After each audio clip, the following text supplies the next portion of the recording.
The world was destroyed the moment a gate opened, and no, it was not a doorway to some fantasy paradise. It was a full monster invasion with zero mercy and even less patience. These things did not just attack Earth, they tore it apart, then stayed and started running the place, pulling off a takeover that even Darkseid or Thanos could only dream about. That still felt insufficient. So the world decided to create Chimera Hunters, hoping for something extraordinary like Captain America or 11 from Stranger Things, because lab experiments have such a great success rate. Some labs were legal, while others were illegal and clearly not okay. The goal stayed simple though, just create the strongest Chimera Hunters possible and hope nothing goes wrong. Inside the demon realm, a fight has broken out between a strange snake-like creature who looks like it wants to eat some of the plants around it. However, these plants are moving. Physical beings and are called mandragoras. The mandragoras prepare themselves, ready to fight. Just then it is revealed that it was all just a playful mock fight and that Sasa and these creatures weren't actually fighting for real. Moreover, they have been fighting for quite some time now and Sasa has lost every single time, 99 times in a row to be exact. As for the mandragoras, they managed to get the upper hand yet again. Watching this playful fight are two figures, a male with the head of a hawk and one female. Nearby, a guy, our MC, gently applies moisturizer to one of the mandragora, and it clearly seemed to be enjoying the pampering. At the same time, a little girl runs excitedly toward a cook named Guy Seok, and tells him that she is hungry. Meanwhile, Guy Seok is busy preparing delicious pho hode using his special sauce, making omelets, fried rice and other tasty dishes that might make one's mouth watery from all that aroma.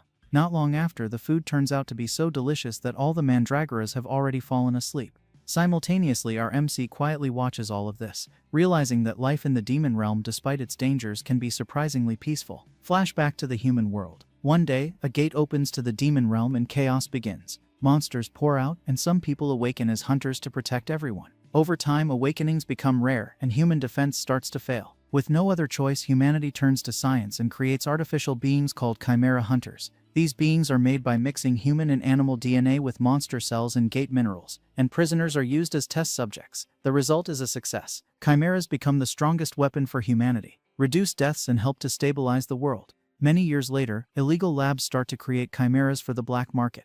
In one such lab, scientists examine a broken test subject, Chimera number 17. His arm rots and his brain is damaged, so he cannot respond without direct orders. The researchers judge him a failure and say he should be disposed of. The director chooses to send number 17 on a gate-sealing mission, expects him to die there without a return order. Soon after, inside the demon realm, number 17 fights beside a group of adventurers, but he does not need their help. He destroys monster after monster alone, uses power like a spirit bomb to wipe out enemies.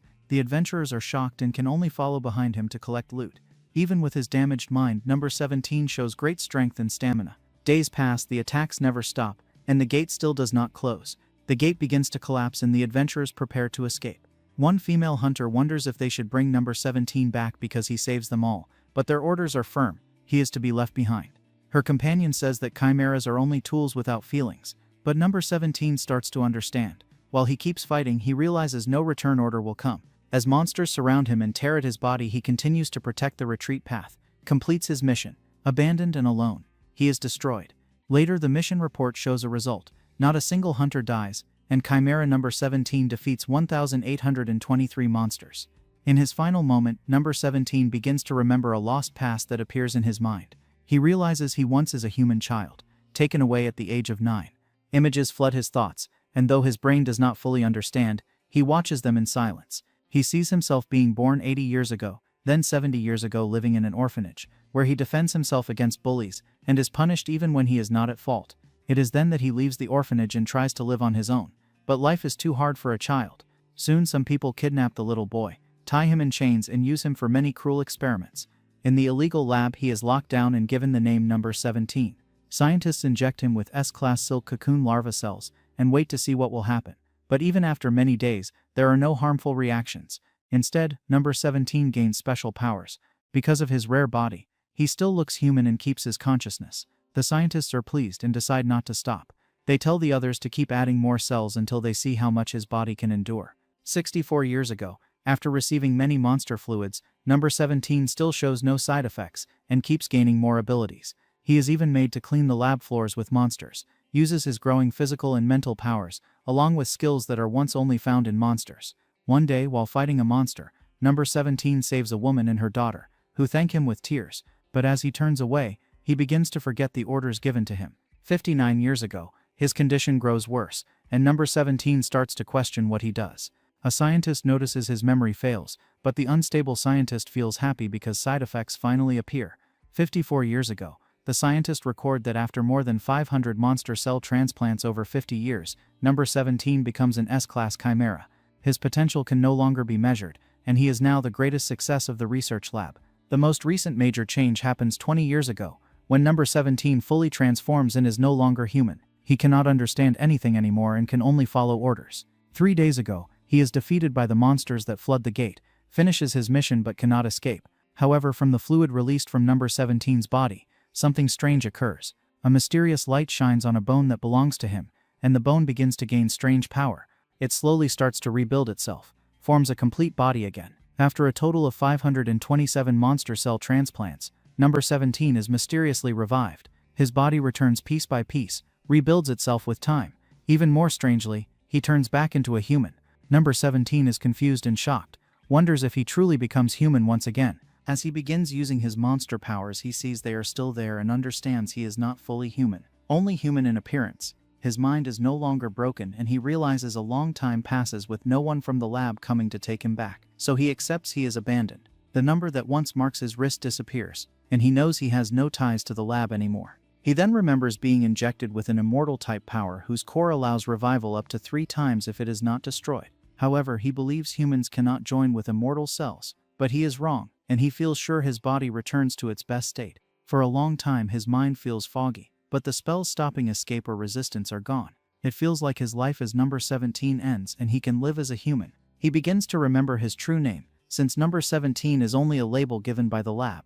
Dawoon smiles, thinks about helping people and wonders how an orphan can help. It seems possible at last. He thinks of revenge, but it only makes sense if the targets are before him, and they are not. With no way to reach the human world, he believes he might meet them again if he lives long enough, so he chooses to wait. Coming to his senses, Dawoon notices he is naked, but he does not care in the demon realm and decides to live like a person, so he goes looking for clothes and walks to a river. He finds a giant bird monster lying dead, likely killed in a territory fight, and because there are few wounds, he judges it dies from poison. He changes his hands into blades and uses lab skills to cut body, slices stomach and limbs to remove hide. When he stabs it, poison sprays out and he breathes it in, but nothing happens except a bad smell and a notice that no damage is done. He washes off, pleased with result. There is clear censorship while the bird lies. The hide looks soft, feels heavy and stiff. He guesses leather is iron. He returns his hands to normal and pounds the leather with hard punches to soften it.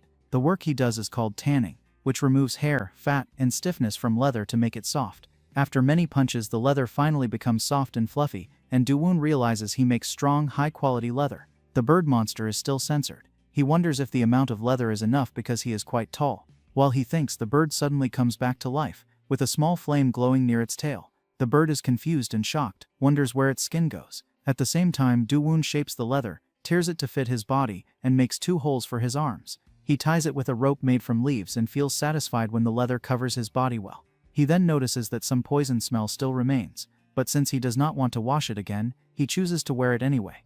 Turning around, he sees the bird awake and is surprised it is still alive. He remembers that there was definitely rigor mortis, and according to his knowledge it should be dead because he strikes its vital points.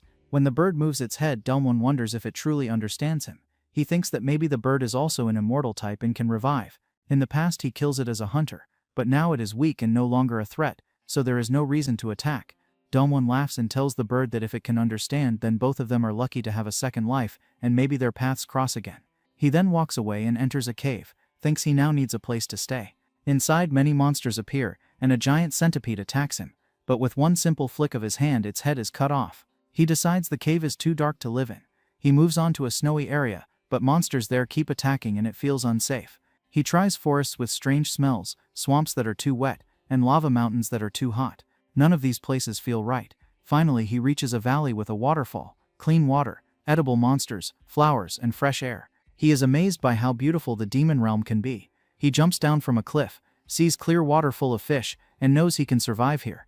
It feels like camping, and he thinks building a house nearby is a good idea. Feeling peaceful, he chooses this place to live. As he smiles, the scene shifts nearby, where a strange portal opens violently. A small creature with robotic hands and red eyes crashes down, surrounded by a dark aura, and wonders if this is the demon realm. Dawoon looks at the spot where he wants to build his house. He likes it because he can hear a waterfall about 10 minutes away. He decides to build there and first needs a flat area. Using his chimera powers, he cuts down trees and clears the land, separates good wood from bad. Walking around, he sees the ground is bumpy, so he slams it with his monstrous whips, pulls out tree roots and makes it smooth. Sunlight comes into the house perfectly, and the area stays clean. He lifts heavy logs, picks the strongest for corner pillars, and has fun building. Weaker wood becomes floor planks, and for the walls, he uses mucus from snail monsters because it hardens like stone and can stick the logs together while keeping water out. For safety, Duwodu uses his silk technique to make a net around the house that alerts him if anyone comes near. From far away, the house looks suspicious with a red aura. With just logs, snail mucus, and silkworm thread, his house is complete, though Duwodu feels something is missing. He remembers how human houses have yards with plants, flowers, or pets, but pets don't exist in the demon realm, so he chooses to make a vegetable garden. He wonders what can grow there, and remembers a snowy mountain nearby. He decides to plant mandragoras from the mountain for radishes. Duwodu goes to the snowy summit, where demonic energy is strongest, and the mandragoras feel comfortable. It snows heavily, reminds him of the day he is taken to the lab, when the cold seems endless. But now, as a chimera, he realizes he doesn't need to worry about hunger or cold anymore. Duwodu feels the demonic energy at its strongest, and knows he reaches the right place. As he looks around, he sees some leaves poking out of the ground and is happy as they are mandragora leaves. Mandragoras are delicate and can die from small changes, so moving them is tricky. He decides to take 3 roots, realizes young ones are easier to handle. When he pulls the first one out, he notices it is sleeping cutely and worries something is wrong. But all 3 are just sleeping peacefully and don't wake up when removed. Duwodu knows about the mandragora scream from humans growing them artificially, which happens when mandragoras are stressed and can even kill the listener. Since there is no scream, he guesses it is because of the demon realm. The mandragoras don't resist, and as they slowly wake up, they smile at Duwodu. He realizes they might recognize him as part demon, since his body has mandragora cells. Less stress means they grow better. He thinks about maybe planting more to get fruits later, but knows forcibly taking the fruit is deadly. As he heads back, he suddenly hears screams from the opposite side as hunters are nearby. Duwodu decides to go after them and get the gate stones. Meanwhile, 2 adventurers are badly hurt by monsters. One curses his team for using them as bait, while the other urges him to stay focused as more monsters approach. The monsters are weird rabbits with octopus-like jaws. One adventurer tries protecting them with a blue force field, but it breaks under the rabbit's attacks. He nearly cries, wishes he stays safe instead of hunting a chimera. Just as the wall breaks, he yells for help, and something falls from the sky, scatters snow and shocks even the rabbits. The adventurers see a figure emerging from the smoke and are stunned. It is Duwodu himself, and he sees that the monsters are snow rabbits, low-level creatures. When they try to attack him, they sense something evil and dangerous in him, so they run away before he even reaches them.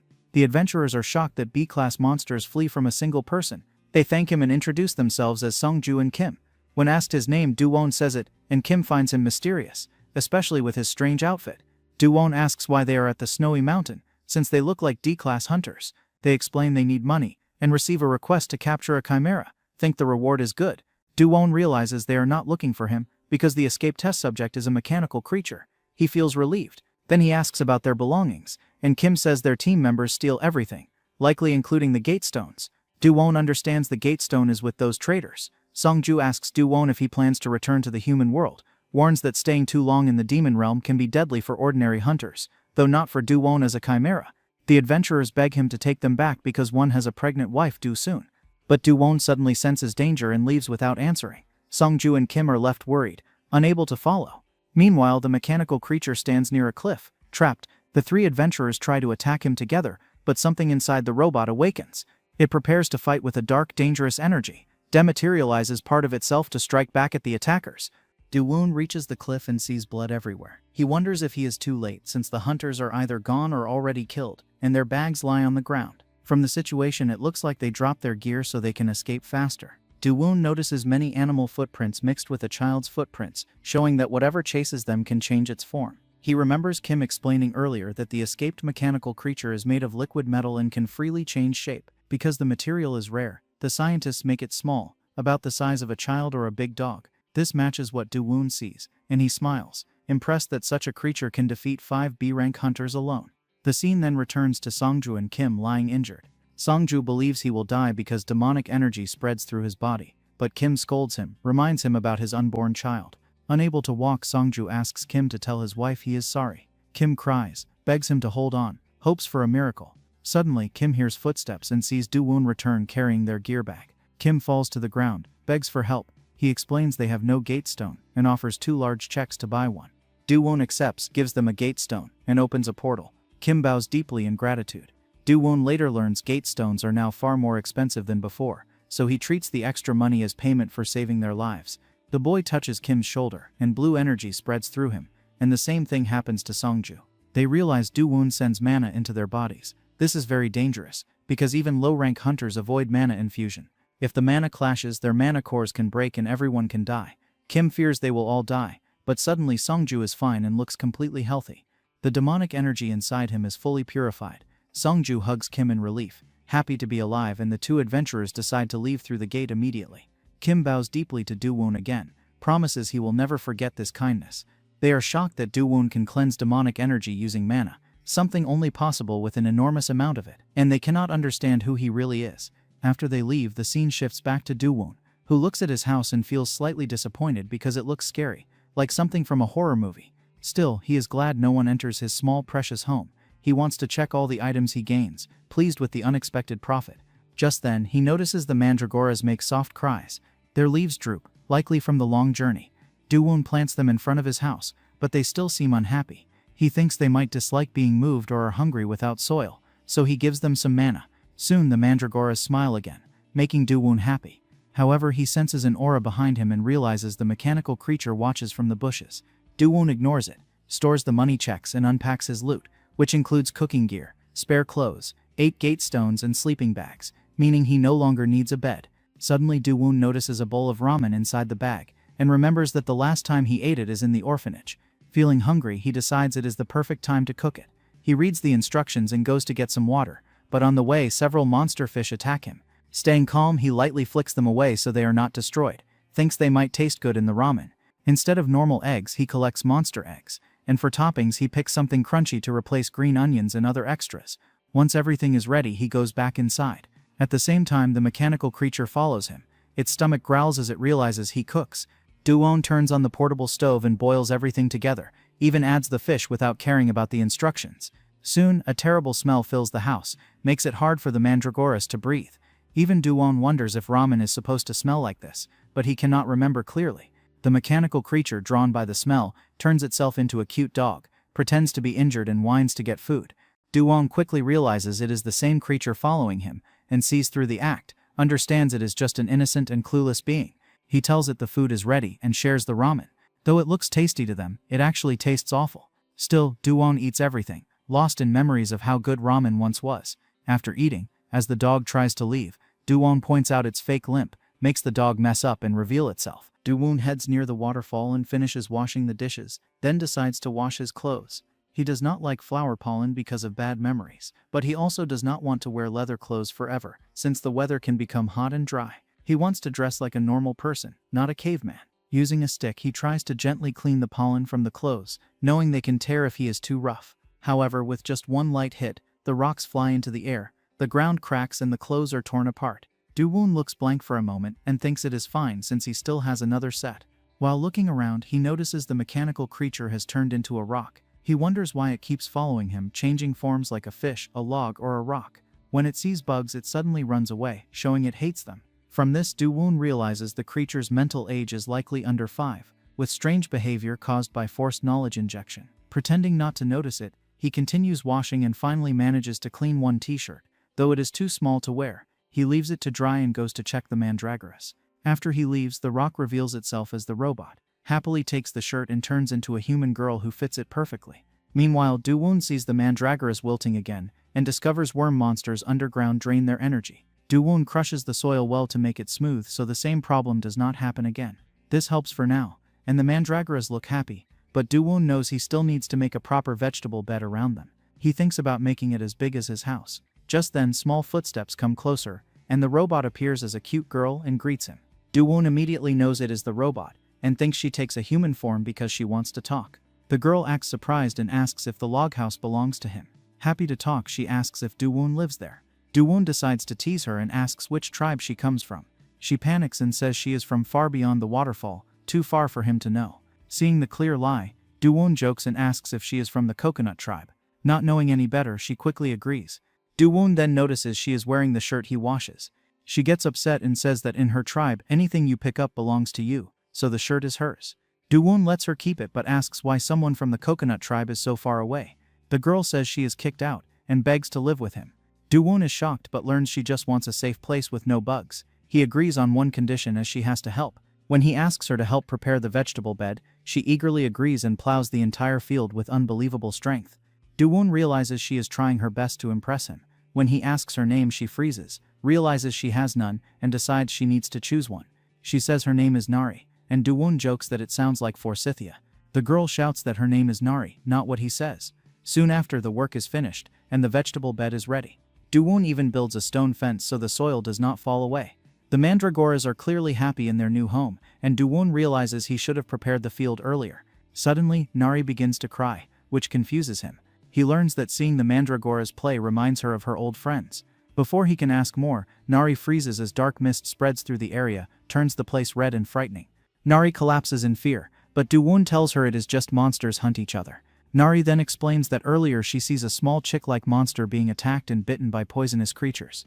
Do-woon knows she tells the truth and says that in the demon realm, weak creatures are usually eaten. He then asks if she wants to save it. Because of lingering control commands, Nari says she cannot act even though she wants to.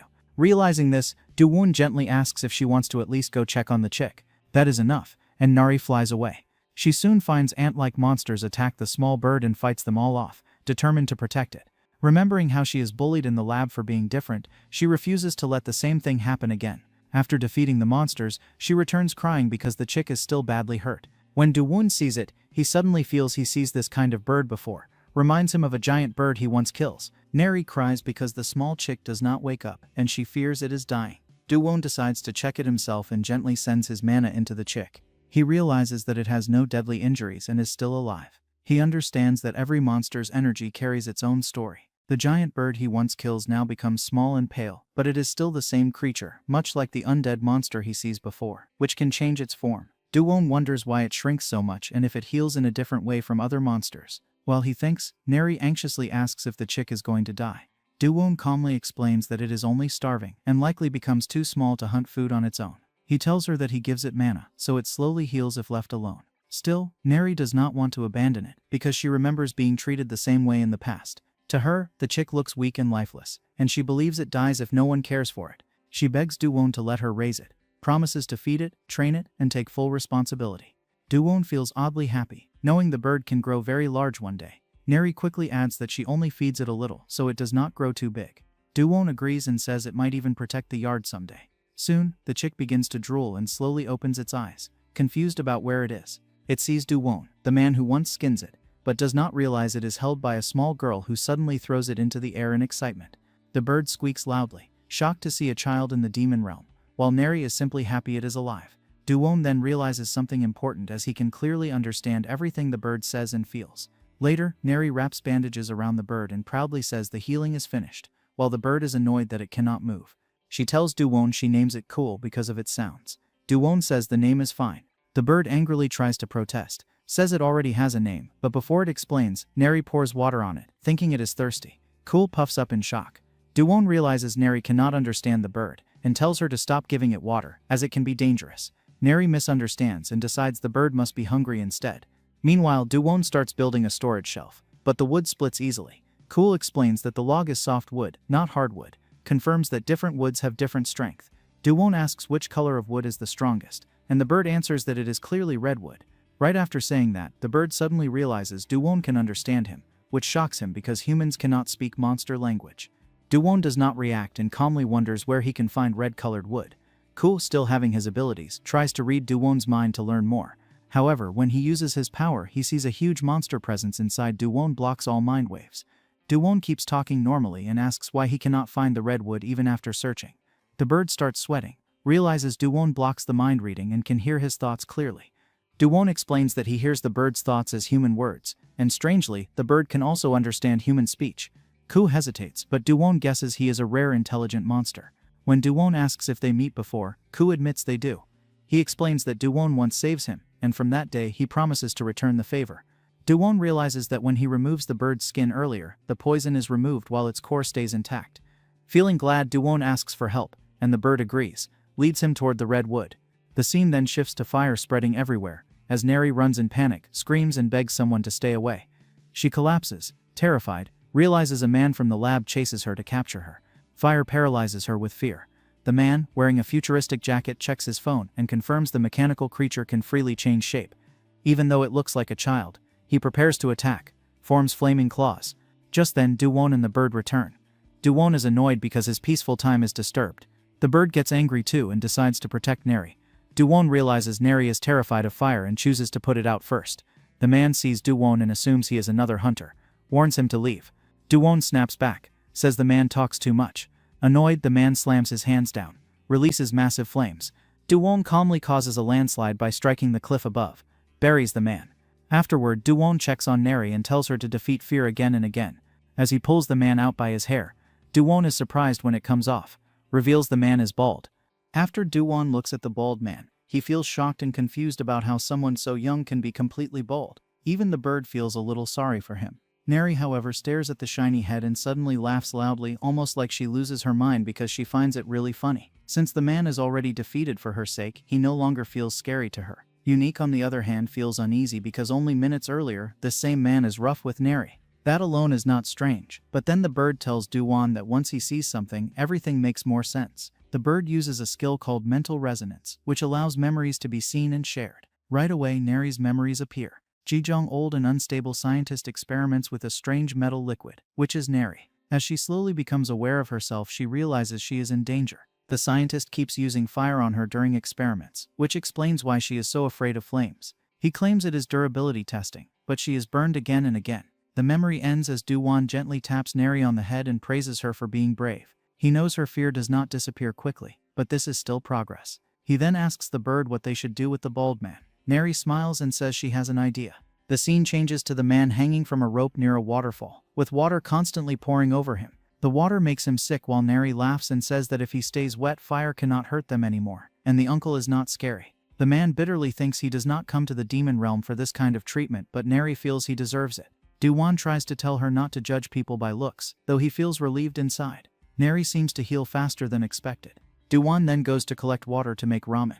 Neri becomes excited because she loves his fish ramen and happily plays along with his coconut tribe joke. While Neri goes to catch fish, the man watches closely and realizes Do-won is likely a very strong hunter. Hanging someone while calmly cooking ramen feels extreme. Even here, Neri returns with 3 fish, but Do-won chooses only one and releases the others. As he cooks, the man panics about the recipe. Finally, he begs to be freed and offers to cook. With his life depending on it, he carefully prepares the ramen, times it by counting his own heartbeat, more serious than he ever is.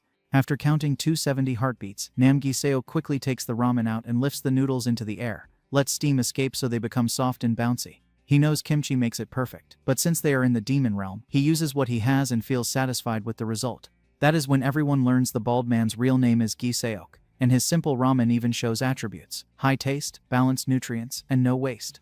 After finishing, Gi-seok worries that Do-won and the others do not even like it. But for Do-won, Nari, and the bird, this ramen is nothing like anything Do-won ever cooks. They start eating with doubt on their faces, but the moment they chew, all doubt disappears. It feels like they rise straight into heaven, with light bodies and peaceful minds. This is the flavor of pure simplicity. Nari stares in shock and asks if ramen always tastes this good.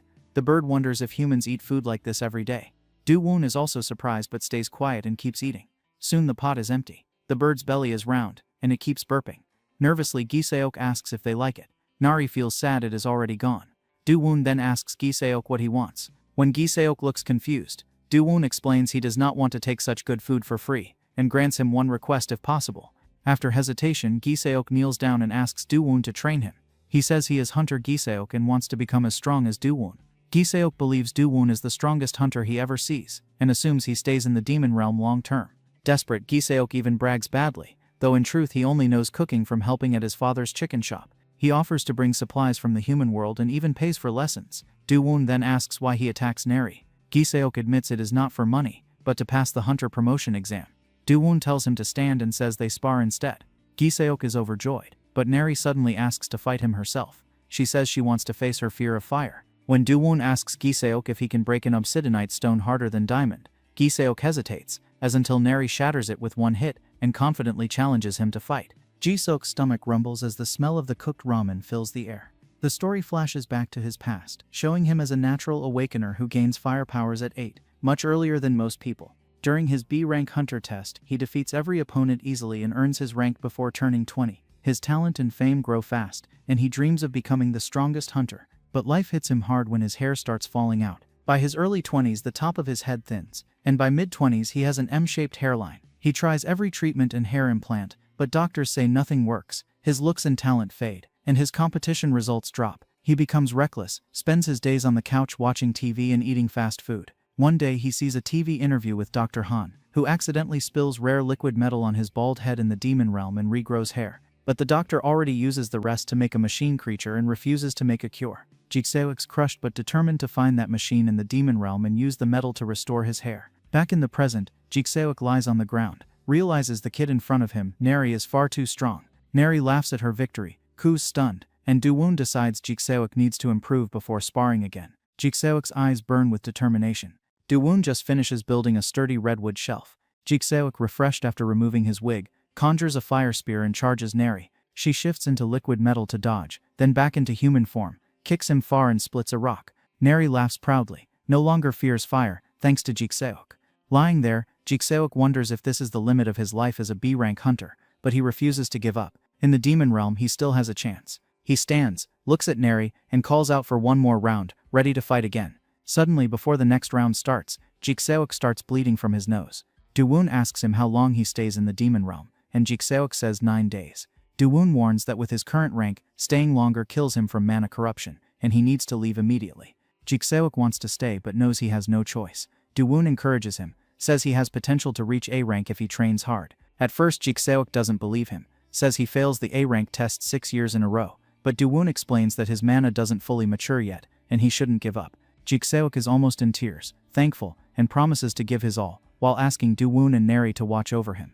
Dowoon decides to help him train toward A rank. The group prepares to return to the real world. Jigsao asks if they need anything besides ramen, but Dowoon says it is enough. As he steps through the portal, Neri tells him to take care, and he promises to train hard and beat her next time. Suddenly Jigsao remembers his wig and asks Dowoon, who says he doesn't see it. Jigsao decides to look for it later. Jigsao looks serious, and Dowoon asks why. Jigsao explains that if Jigsao betrays them he can bring other hunters to capture Neri. Dowoon says he can read memories and confirms Jigsao's sincerity, so he believes training him is worth it. Neri then asks if Dowoon really understands Ku. He explains that he can, and that he builds the storage shelf following Ku's advice, which makes it neat. Neri thinks the room is still dark, so Dowoon cuts a section of the wall for a window. Neri already makes her own window with Ku's help. With the room brighter, she likes it, and Dowoon compliments her. He explains they need light at night. Use luminous glowstones hung from the ceiling. Ku is shocked and warns the volcanic region where the stones are found is dangerous, his own hometown. Neri notices Ku looks sad, and asks why, notices something bothers him. Dowoon explains the danger, and Neri insists she goes with him since she is no longer afraid of fire. Ku says he has things to do there, so he also goes. Dowoon nods, prepares his powers and special gear. Meanwhile, in the Mandragora fields, the wig is tossed playfully by the Mandragoras. The scene then shifts to the volcanic region, where eruptions shake the land, and a huge monster slowly rises from the lava, roars into the air. The volcanic region is one of the 3 most dangerous places in the demon world, and hunters usually avoid it. Ash fills the air, cuts at their skin, while toxic gases and strong demonic energy make breathing almost impossible. Almost nothing is known about it in the human world. Kuls explains this as they walk, but he is shocked when Neri steps into the lava, kicks it like water and laughs. Dowoon realizes she is literally playing with fire. Kul knows it makes sense because Neri is originally mechanical, but what surprises him more is that Dowoon survives the deadly environment without trouble. When Kul asks, Dowoon smiles and says he is a chimera hunter. Kul guesses, but chimera hunters usually do not look human. Dowoon explains that he once is different too, but after regenerating he becomes human in appearance again. Then he asks Ku if he really feels comfortable with them since he is a monster and hunters usually hate monsters. Neri almost burns her clothes but stops, acts normal. Ku says it is fine with them and even fun to talk to Dowoon and Neri, who do not seem bad. Dowoon smiles, relieved. Neri climbs out of the lava, notices Dowoon talking to Ku and asks if it is a secret chat. Dowoon says Ku is just curious, and Neri smiles, says they are all from the demon world, though Ku knows he is the only true native. Walking on, Ku says luminous glowstones are near lava vents. Dowoon spots some near a crater. Neri runs to a cliff overflowing lava, eager to explore. Dowoon notices many stones but also sees fire toads fighting in the smoke. They are bright orange and rocky, but one seems to be crying. Neri sees another hidden in smoke. Ku explains the female toad dies carrying eggs, which only females can do, and now the surviving toad is upset. Neri gets emotional. Do-won tells her to wait and jumps toward the creatures. The toad gurgles angrily, and Ku warns it is sensitive. It lashes flames, but Do-won calmly taps its head with a finger, releases a safe paralysis toxin. Neri worries, but Do-won explains fire toads are immune. He carefully places the abandoned eggs on the toad's back. The toad recovers, looks at the dead female, leaps away, and seems to look back at them once more. Neri thinks it thanks them, while Do-won believes it only gazes at its mate. Do-won calls out to Neri, tells her to come down quickly, so they gather the luminous glowstones and head home without wasting time. Excited, Neri starts digging stones from the cracks, admires how pretty they are. Do-won reminds her to be careful because she can get hurt if a stone slips. Kor, on the other hand, struggles to pull even a single stone free because of their size. After finally managing one, he is exhausted and feels disappointed in himself. Do-won notices and asks if he is okay. Kor thinks that when he is bigger he can play with these stones easily, and if he does not shrink it is simpler. Do-won tells him he does not need to mine at all, and should focus on other tasks in the volcanic region. He also mentions that Kor brings gifts for his friends, which flusters Kor. He squawks, says he does not plan to meet any friends and that the gifts are only something to leave behind. Do-won notices Kor's shyness and suggests that maybe he misses his own kind. Kor quickly denies it, explains he only regrets leaving without saying goodbye. He thinks intelligence has good points but also many downsides. Feels lonelier after leaving the one-eyed monkey group. Even so, he grows frustrated trying to pull another stone. Neri cheers him on, and finally one stone comes loose, but it makes a sharp cracking sound. Neri turns and realizes it is not just rocks, as it is a monster egg, with the top already broken. She guesses Kor's stone causes the crack. Do-won explains that normally the baby inside should break out itself to grow healthy. Neri suggests they take the egg with them. Left here, it roasts. Kor is shocked and disagrees, worries something dangerous hatches. Do-won thinks there is a safe spot nearby, and agrees to take it. Neri volunteers to carry the egg, and Kor, after seeing Do-won's confidence, relents. Do-won says they gather a few more stones and then return home. Once finished, they arrive back home to find Gisok waiting. He wonders where they are and why Do-won returns so soon. Without asking, Gisok steps forward to carry Do-won's luggage. Do-won warns it is heavy, and Gisok, confident at first, finds it impossible to lift and wonders what can be so heavy. Do-won notices Gisok's face is damaged and wonders what happens. Meanwhile, back in the volcanic region, Kor leaves a giant packet of ramen as a gift, and his monster friends happily eat and dance around it, completely enjoy the flavor. Do-won asks Gisok what happens to his face, thinking he does not seem like someone who gets beaten. Gisok explains that Nari often hits him back in the demon realm. Without giving more details, he runs off, says he is hungry and urges Do-won to hurry with the meal. Meanwhile, Do-won is busy carving luminous stones. Nari comes over and asks what he is doing. Do-won explains that he is making glowing lights from the stones, and if they are used on the ceiling, it looks pretty. Nari realizes how smart he is not just for understanding his work but also for explaining it clearly. She adds that he is kind, almost like a father figure. Do-won smiles and asks if her father in the coconut tribe is doing well. Nari nods quickly, keeps up her previous story. As the day passes and sunset comes, the air grows warm, and Ku feels almost like he is melting, though not as badly as in the volcanic region. Suddenly, he is surrounded by strange figures with glowing red eyes blocking the sun. They are Mandragoras, using a new attack called the Triple Snuggle Formation Ultimate Move. The attack bounces harmlessly off Ku's soft body, leaves him confused while the Mandragoras celebrate. Nari watches and wonders why they fight. Perhaps Ku wanders into their territory. Before anyone can think more, Gisok arrives with a new dish, thanks them for waiting. He brings fried tofu pockets, a sweet and sour treat filled with meat and rice inside a crunchy shell. It looks simple but nice. Ku compliments it even though he does not fully understand it, and Gisok tells everyone to eat. Before they do, Do-won grows serious and asks Gisok again what really happens to his face. Gisok explains that when he goes to the Hunter Association for the screening test, he runs into some A-ranked hunters who mock him for trying for the 7th time. When he fights back, they beat him up. Nari does not care much, only asks if there is more food. Gisok admits he feels miserable being bullied for trying despite failing repeatedly. The hunters even tease him, say his pride falls along with his hair. Do-won, who assumes Gisok just prefers a buzz cut, feels guilty for asking, wanting to help. Do-won asks when Jisok's next promotion test is. Gisok replies it is scheduled for next month, maybe within 60 days. Hearing this, Do-won stands up and says they start special training for Gisok right away. At first Gisok is shocked but quickly promises to do his best. Do-won then tells him that he takes over dishwashing from Nari, and also has to clean the luminous stones they collect, since volcanic ash covers them. Gisok is confused, thinks this sounds more like chores than training. Do-won, however, tells him directly that if he does not do it, he remains a B rank forever. Then Do-won asks Nari if she wants to go fishing. Excited, she runs off immediately. Left alone, Ji-seok feels disappointed, wonders if this is all a joke, but he tries to stay positive, thinks that Do-won must have a plan. Despite the hard work, he picks up the bag of luminous stones and heads to the lake. As he walks, he reminds himself that although people think he is a natural genius, he only reaches B rank through hard work, perseverance, and repeated effort after 6 failures. At the lake, Nari grows bored because no fish come to her bait, but the fish are drawn to Ji-seok, who washes dishes. Suddenly, he cries out for Do-won's help because water-type monsters attack, and since they are his opposite, they hurt him badly. Do-won sighs, realizes how high maintenance Ji-seok can be, and asks why he is not using his mana to defend himself. Ji-seok admits he is still practicing and cannot control it well. Do-won then hands him a luminous stone. When Ji-seok touches it, dark demonic energy surges out, makes his hand numb until he drops it. Do-won explains that luminous stones sometimes hold condensed magic, and in the demon realm the energy is raw and must be channeled with refined mana. He helps open Ji-seok's mana pathways and tells him to follow the flow while lifting the stone again.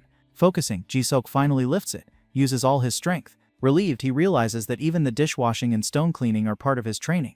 Excited, he accepts it happily, promises to circulate his mana while working and says Do-won can call on him for help anytime, jokes that he is quite domestic. That night, Ji-seok sleeps peacefully, dreams of becoming an A rank. Kuis, however, stays awake, keeps the egg warm for its growth. He notices Nari wake up covered in a strange red mist and step outside.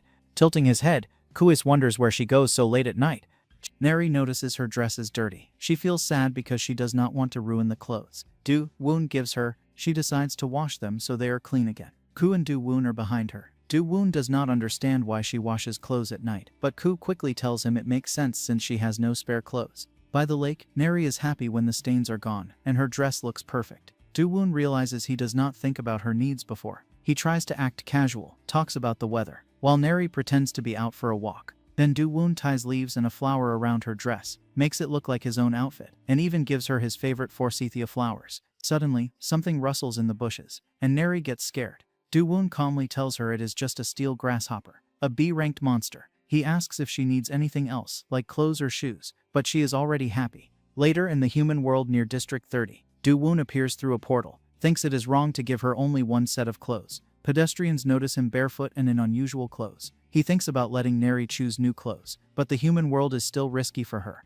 While he looks for a shop, he remembers. A dirty boy in tattered clothes grabs his shirt and asks if he needs a clothing store. The boy offers to take Do-won to the best shop for 10,000, thinks he is a rookie hunter with no money. Do-won says he pays later, and the boy, impressed, tells him to follow, makes an exception to his usual rule. The boy starts walking, and Do-won thanks him. We learn his name is Bongsu, and Do-won introduces himself.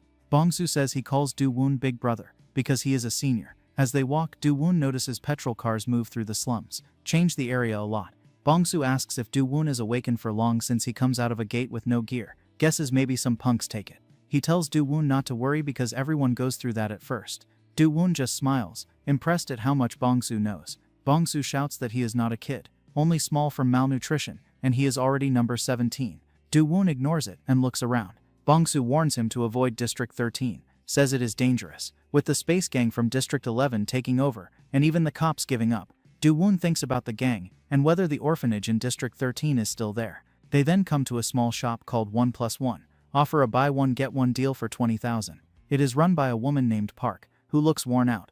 Bongsu calls her a Jumma, and she scolds him. Do-won ignores it and looks at the clothes. Need some? Bongsu explains. Do-won is a hunter, which makes Park even angrier for bringing broke hunters. Do-won just hovers around the children's section. Bongsu reminds her she tells him to help pitiful hunters before. Suddenly, Do-won takes out a 10 million bill to buy clothes. Park's eyes widen in shock, and she immediately welcomes him. Bongsu gets snacks and drinks while Park excitedly announces clothes for both adults and children. Do-won says he needs clothes for preschool girls, maybe some for himself, and shoes since he is barefoot.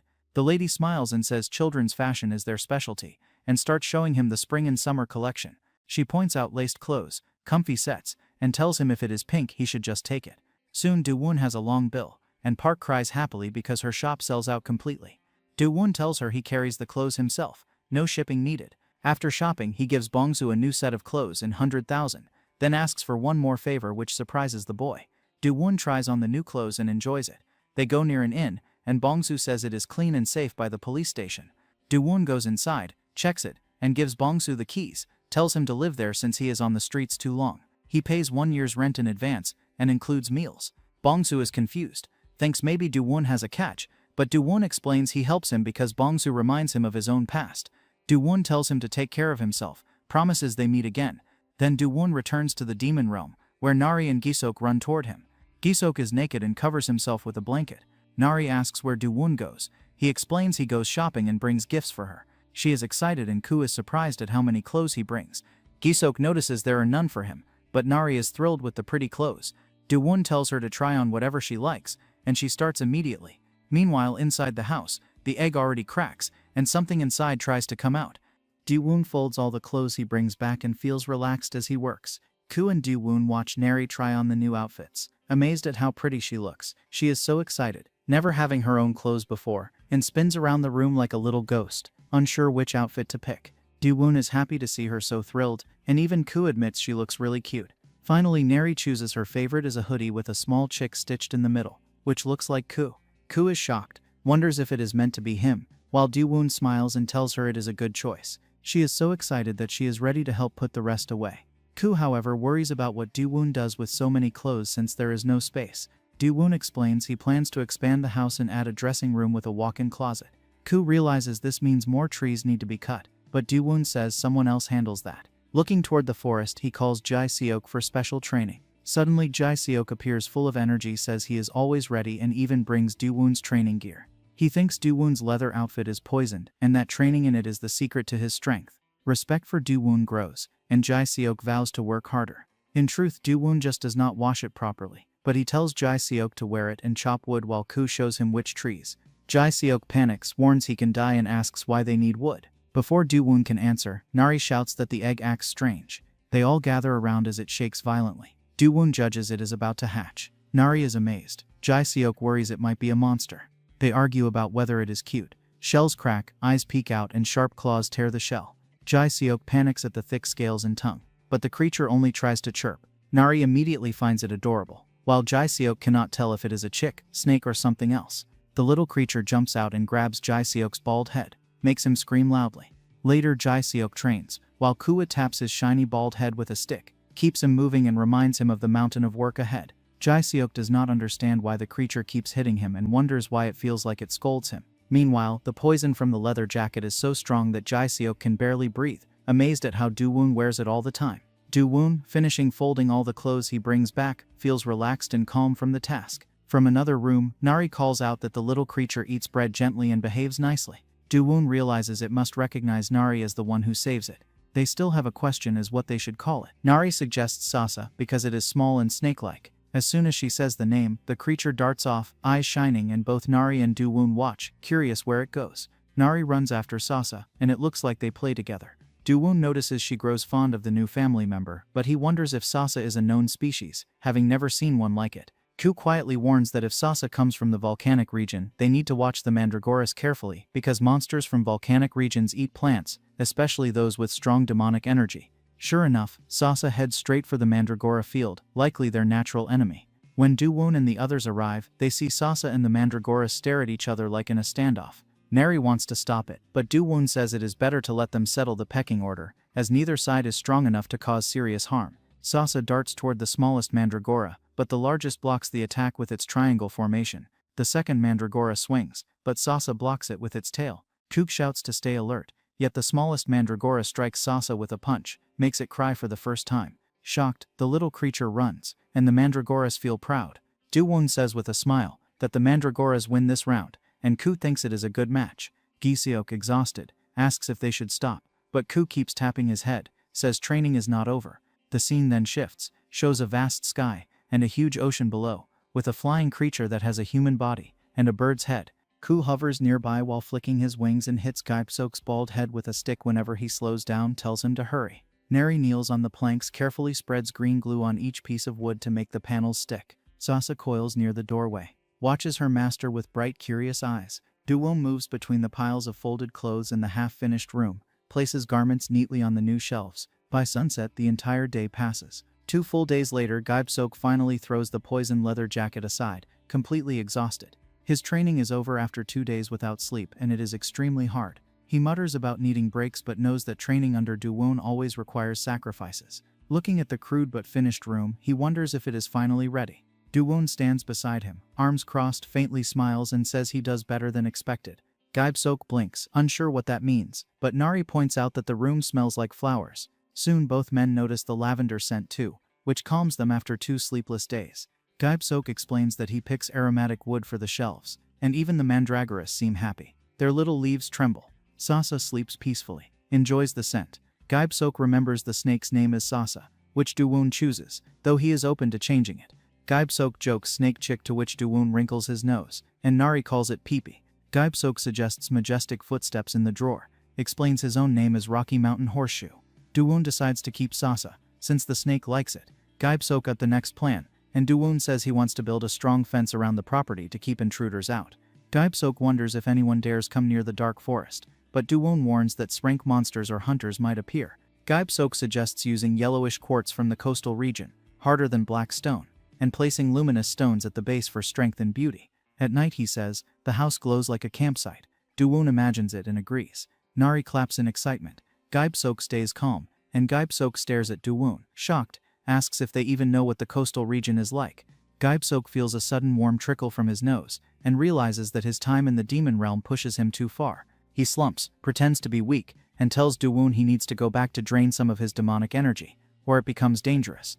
Do-woon calmly agrees and tells Gaib-sok to stay behind and take care of the mandragoras if they are late. Gaib-sok nods but warns Do-woon to be careful in the coastal region, which is dangerous and off-limits to anyone below a high rank. Worst of all, 2 disaster-class monsters rule the area. Do-woon does not notice the quiet discussion among the others as they try to understand what they are up against. Gaib-sok, calmer than the rest, explains that the creatures are once chimera hunters who escape a laboratory long ago. Their faces change into animal-like shapes, but their bodies stay human. Along the coast, another team of adventurers sees the bird-headed monster and is shocked. They quickly ready a tracker, and one fighter channels energy into a glowing ring and throws it at the hybrid. For a moment it seems to hit, but when the dust clears, the monster runs across the sand unharmed. Disaster-class beings rarely run away, and the team begins to doubt their strength. They debate attacking again, but the leader advises patience, waits to strike in its lair. The tracker attaches, but the fighter wonders why these failed experiments still live after 60 years. Jigong, older member, says failures cannot be predicted. Chimera hunters are both humanity's greatest success and worst failure. The fighter realizes the hybrid is not fleeing but charging at them. The leader calls an emergency barrier, but the wind from the creature shatters it. They realize disaster-class hybrids are dangerous, and panic rises. Suddenly a familiar voice calls out. Nari tells the hybrid not to bully the weak. The bird-headed creature stops mid-lunge, recognizes her. She drops to the ground and the hybrid appears behind her. The hawk hybrid lands and claws in the sand.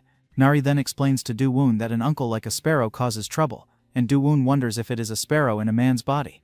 The adventurers are flustered as scanners pick up a machine creature nearby. Nari carries a tracker too, and the hawk seems to recognize Do-woon, descends toward him. Do-woon whispers that it remembers him as they are once roommates in the lab. He can hardly believe the bird is alive. The chimera hybrid recognizes Do-woon's scent instantly. This is subject number 33, who might forget everything else but never the boy who shares its cell. He then refers to Do-woon as number 17, and says that it's been long since they last met. 66 years ago, in a forest near the TDA lab, people chase runaways, including bird experiment number 33, and his little sister Jai. Jai is very sick, has a high fever from the lab's experiments. Number 33 runs as fast as he can, worries if taking his sister is the right choice. He thinks maybe it is safer to leave her in the lab, even though he hates that idea. He cries, wishes he can turn into a real bird so Jai can feel the warmth of his wings. He keeps running, tells Jai to hold on, hopes someone helps them after they leave the forest. Suddenly they meet a boy, number 17, the young Da-won, who overhears that 33 is in danger and comes to warn him. Number 33 is angry, says Da-won cannot understand the pain of his side effects, which cause constant seizures and headaches. Jai begs them to just run and live, even if only for one more day. Number 33 puts Jai on a tree and reveals tiny wings from his uniform, says he wants to live free for even a day and challenges Da-won to fight, but Da-won stays calm. He breaks a stone to open a portal to the demon realm. Number 33 is shocked, but Da-won explains that going there is safer. The lab's detonation does not reach them, and even if the demonic energy is dangerous, they can live free for a while. Number 33 wonders if a human can survive there, needs enough mana to protect body and mind, knows the future is uncertain but freedom is worth the risk. Yubam is surprised, wonders why Da-won helps them even when it does not benefit him. At the same time, lab workers are shocked to see a gate opening in the middle of nowhere and notice Yubam and his sister. Yubom tells Dawon he is leaving but remembers that they are roommates for 4 years without knowing each other's names. He introduces himself as Yubom, and Dawon smiles, says his name is Dawon. The scene shifts to the present, where Dawon asks adventurers near the cliff his name, but a strange powder in the air makes them forget it. No matter how many times he asks, they cannot remember anything. Dawon tells them to go back through the gate and forget everything in the demon realm. Yubom and Sasa watch, realize Dawon wipes their memories using dust of oblivion and hypnosis. Dawon's body has oblivion herb cells that erase 3 hours of memory before and after. Yubom is amazed that Dawon does not get side effects despite so many implants. In the present, Dawon still remembers number 33, surprises Yubom.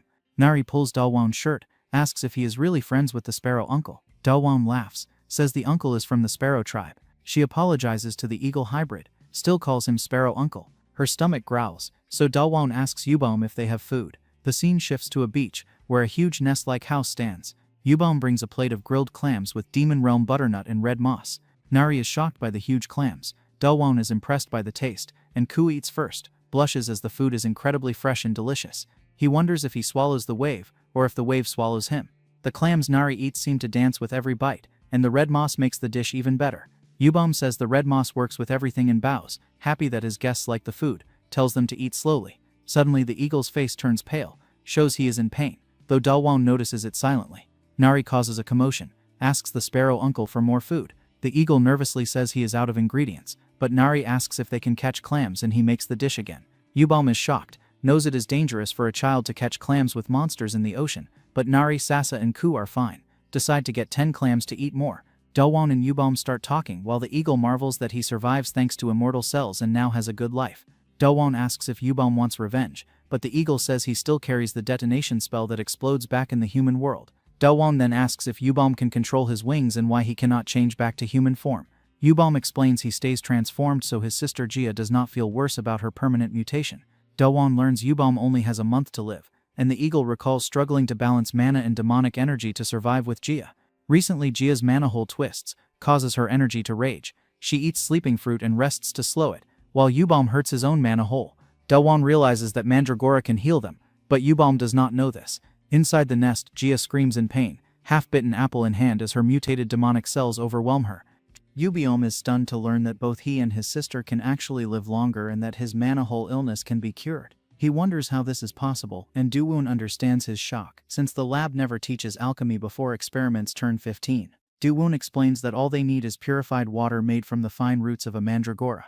Because Yubom does not know what mandragoras are, Dowoon explains they are plant monsters that scream when pulled out and whose roots absorb demonic energy underground, letting them heal mana holes when purified. Dowoon is grateful they grow mandragoras at home and promises to bring the medicine. Yubom is confused about why Dowoon does so much for him, but Dowoon ignores that and says they need an alchemist to prepare it.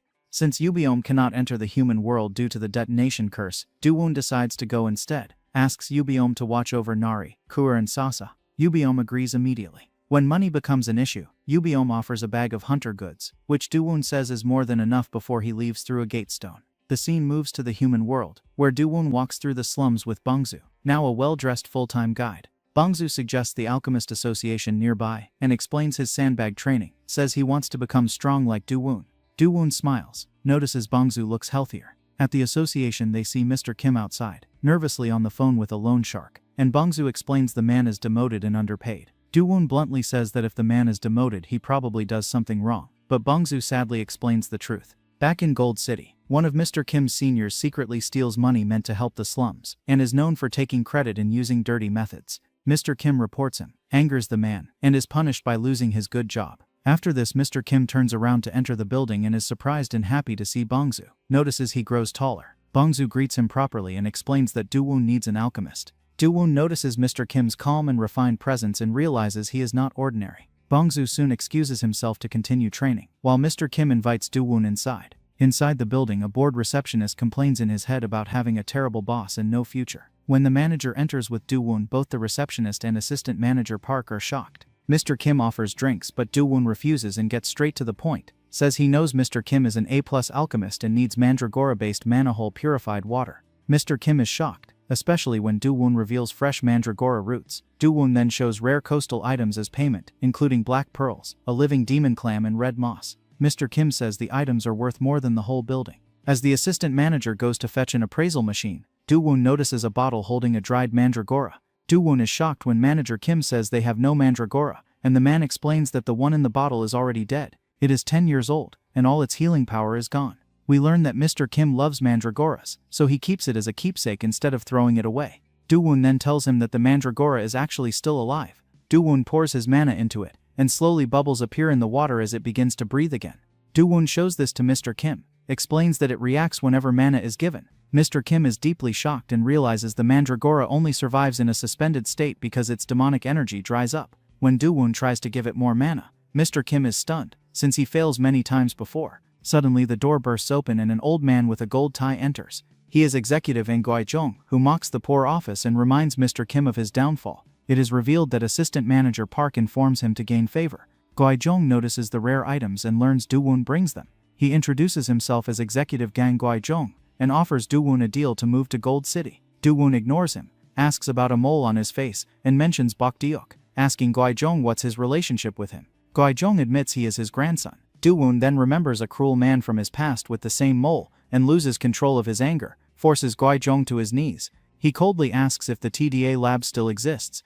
Do-woon shouts angrily, demands a clear answer about whether the TDA Research Institute still exists. Hearing the name Executive Gyo Jang becomes frightened and quickly bows on his knees, says he has never heard of such a place. Do-woon asks again, accuses him of knowing about the illegal Chimera Research Institute where his grandfather works as a senior researcher. This shocks Manager Kim, who hides behind a table and listens. He cannot believe that a scientist who wins the Gold Peace Prize is involved in illegal research. Trembling, Gyo Jang begs Do-woon not to insult his late grandfather, says the man devotes his life to research and teaching students at a university. After retiring, he donates all his wealth to families of gate victims and receives the prize for that act. Inside, Do-woon thinks bitterly that after killing many children in secret, the old man only shows regret on the surface. Do-woon coldly says he expects Gyo Jang's grandfather to live longer because he is an awakener, but he dies earlier than expected. When Do-woon asks if it is due to injuries from falling out of a window, Gyo Jang is completely shaken, since that incident is never made public. Memories rush back to Do-woon from the time the experiments still happen. He remembers pushing the old man out of the window after the man kidnaps children, turns them into chimeras, and threatens to throw them into gates. Filled with anger, Do-woon does it without hesitation. Returning to the present, Do-woon warns Gyo Jang that he gives him one chance to return, investigate his grandfather, and look into the TDA Research Institute. He says they meet again in the future. Do-woon then reflects on his own past, remembers how he is only 9 when the Chimera experiments begin, and how monsterization later starts in his 20s. His memories from that time are blurry, like living in a world without reason, only following instincts. He wonders if so much time passes that the institute changes its name many times. Just then, Manager Kim enters with purified water made from mandragora, apologizes for the wait. Do-woon praises his speed and skill as an A+ alchemist. Nari explains that the materials are excellent, make the work easy. Do-woon then proposes a 10-year personal contract, offers to supply materials while Nari handles the brewing. Nari is shocked and deeply moved, realizes such materials can buy a building. Tears fall as he explains he grows up in the slums and struggles his whole life to repay his family's debts. He thanks Do-woon sincerely and promises to take care of him from now on. Do-woon quietly notes there is much to discuss later and decides to return since it is evening. The scene then shifts back to the demon realm, where chaos erupts as Jia, completely out of control, lifts Yubeom by the head like a wild beast. Yubeom, the eagle-headed man, feels deep regret, realizes he should know that Jia can lose control in her condition. Crying, he begs his sister to calm down, but Jia only growls like a demon, slams him into the ground and throws him far away, breaks rocks as he flies. Yubeom understands it is already too late, but then he sees Neri and Ko run toward him, worried, and ask if he is hurt. Ko asks why Yubeom does not fight back. Yubeom reminds himself that Do-woon must not be troubled, and that his duty is to keep his promise and protect the child and Ko at all costs. Remembering how Do-woon once saves them, Yubeom gathers his strength, spreads his wings, and rushes toward Jia with tears in his eyes, ready to kill her so she is free in her next life. Just before they collide, a jellyfish-like creature suddenly appears between them and expands. It is Do-woon, who uses monster cells to calm Jia down. Yubeom freezes in shock, while Do-woon looks down, unsure if the sleeping poison dose is enough. Neri cheers happily that Do-woon is back. Yubeom then notices Do-woon sits on Jia, uses the jellyfish as a cushion, and Do-woon sighs, wonders if there is any other way to stop her. Yubeom asks about the medicine, and Do-woon smiles, says he gets it easily and brings 2 bottles, one for Yubeom and one for Jia. Later that night, a campfire burns softly as Jia, Neri, and Ku sleep peacefully. When Jia wakes up, She is confused to see a child sleeping nearby, and then notices Yubelm and Doowon by the fire. Startled, she screams, asks who Doowon is, wakes Neri, who cheerfully calls her Sparrow Auntie. Yubelm asks Jia to check her mana hole, and she realizes it is healed and her face is normal again. Then Jia stares at Doowon and recognizes him as number 17. She thanks him sincerely for saving them again. Suddenly Neri points at the sea glowing with golden light. Jia explains it is a sea fairy that appears at night and can lead them to glowing yellow quartz. Doowon realizes that is their true goal, stands up smiling and says it is a long time since he goes swimming. Far away in a lab, a scientist watches reports about a mechanical creature last seen near the coast, until Executive Ann calls, angrily asks about any link to the TDA Research Institute.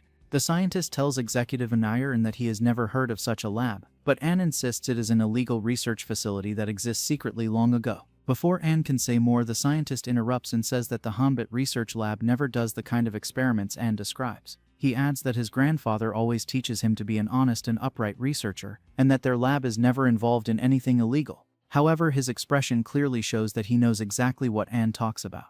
After the call ends, the scientist leans back in his chair, deep in thought, feels uneasy about how Ann knows about a lab that is supposed to be completely erased from history. Soon after, someone knocks on his office door. When he allows them to enter, an assistant rushes in excitedly and announces that they successfully combine liquid metal and mandragora, creating a liquid metal mandragora. The scientist is pleased because he knows mandragoras are special creatures with strong loyalty, deep bonds and powerful merging abilities. He is glad he saved some liquid metal for experiments. Confident, he believes that a chimera made from metal mandragora finds the mechanical life form faster than any hunter. It is designed to sense her unique mana. He immediately orders the bounty on the mechanical creature to be tripled and commands all elite A-rank hunters to be deployed. No matter the cost, he has to find her, as she is the greatest result of his life's work. Back in the demon realm, Yubiome stands quietly by the shining sea, remembers a talk with Doowon about quartz. Doowon casually says he wants it to build a house, which shocks Yubiome, and even invites him over, mentions they have a good cook. Yubiome realizes Doowon seems happier living in danger than most people. Doowon then asks if Yubiome ever wants to visit the human world. Yubiome says he is not very curious, but still wonders how much it changes. Doowon then explains there might be a way to remove the curse on Yubiome and his sister. He speaks about Manager Kim, a skilled alchemist, and says he wants him to research cursed spells. He tells Yubiome that having a choice matters. Moved by this kindness, Yubiome asks why Doowon helps them so much. Doowon replies that seeing the siblings reminds him there is more to life than just surviving, and helping them gives him purpose. He feels that by helping them he might finally find the answer he looks for. In the present moment, Yubiome stands quietly and looks out at the clear blue sea. Suddenly his sister appears far away in the sky, waves at him and throws a thick rope across the water. She shouts for him to grab it and pull as hard as he can. Confused but trusting her, Yubiome catches the rope and starts pulling with all his strength. The rope is extremely heavy, but he keeps going without stopping. After a long struggle, he finally pulls out a huge net filled with shining quartz stones. Yubiome is left speechless. He cannot believe that Doowon and a small child managed to collect so much. Nari and Doowon soon appear, completely soaked and laughing, clearly have fun while swimming and mining deep in the sea. They even reach the sea fairy's palace under the water, which amazes them. Nari says the palace walls look like glowing yellow coral, and suggests they visit again someday when they have more time. Back on the shore, Yubiome looks at the large pile of quartz and wonders how Doowon plans to move it all back to the forest area. Doowon scratches his head and admits he has no plan yet. Suddenly, a huge shadow passes over them.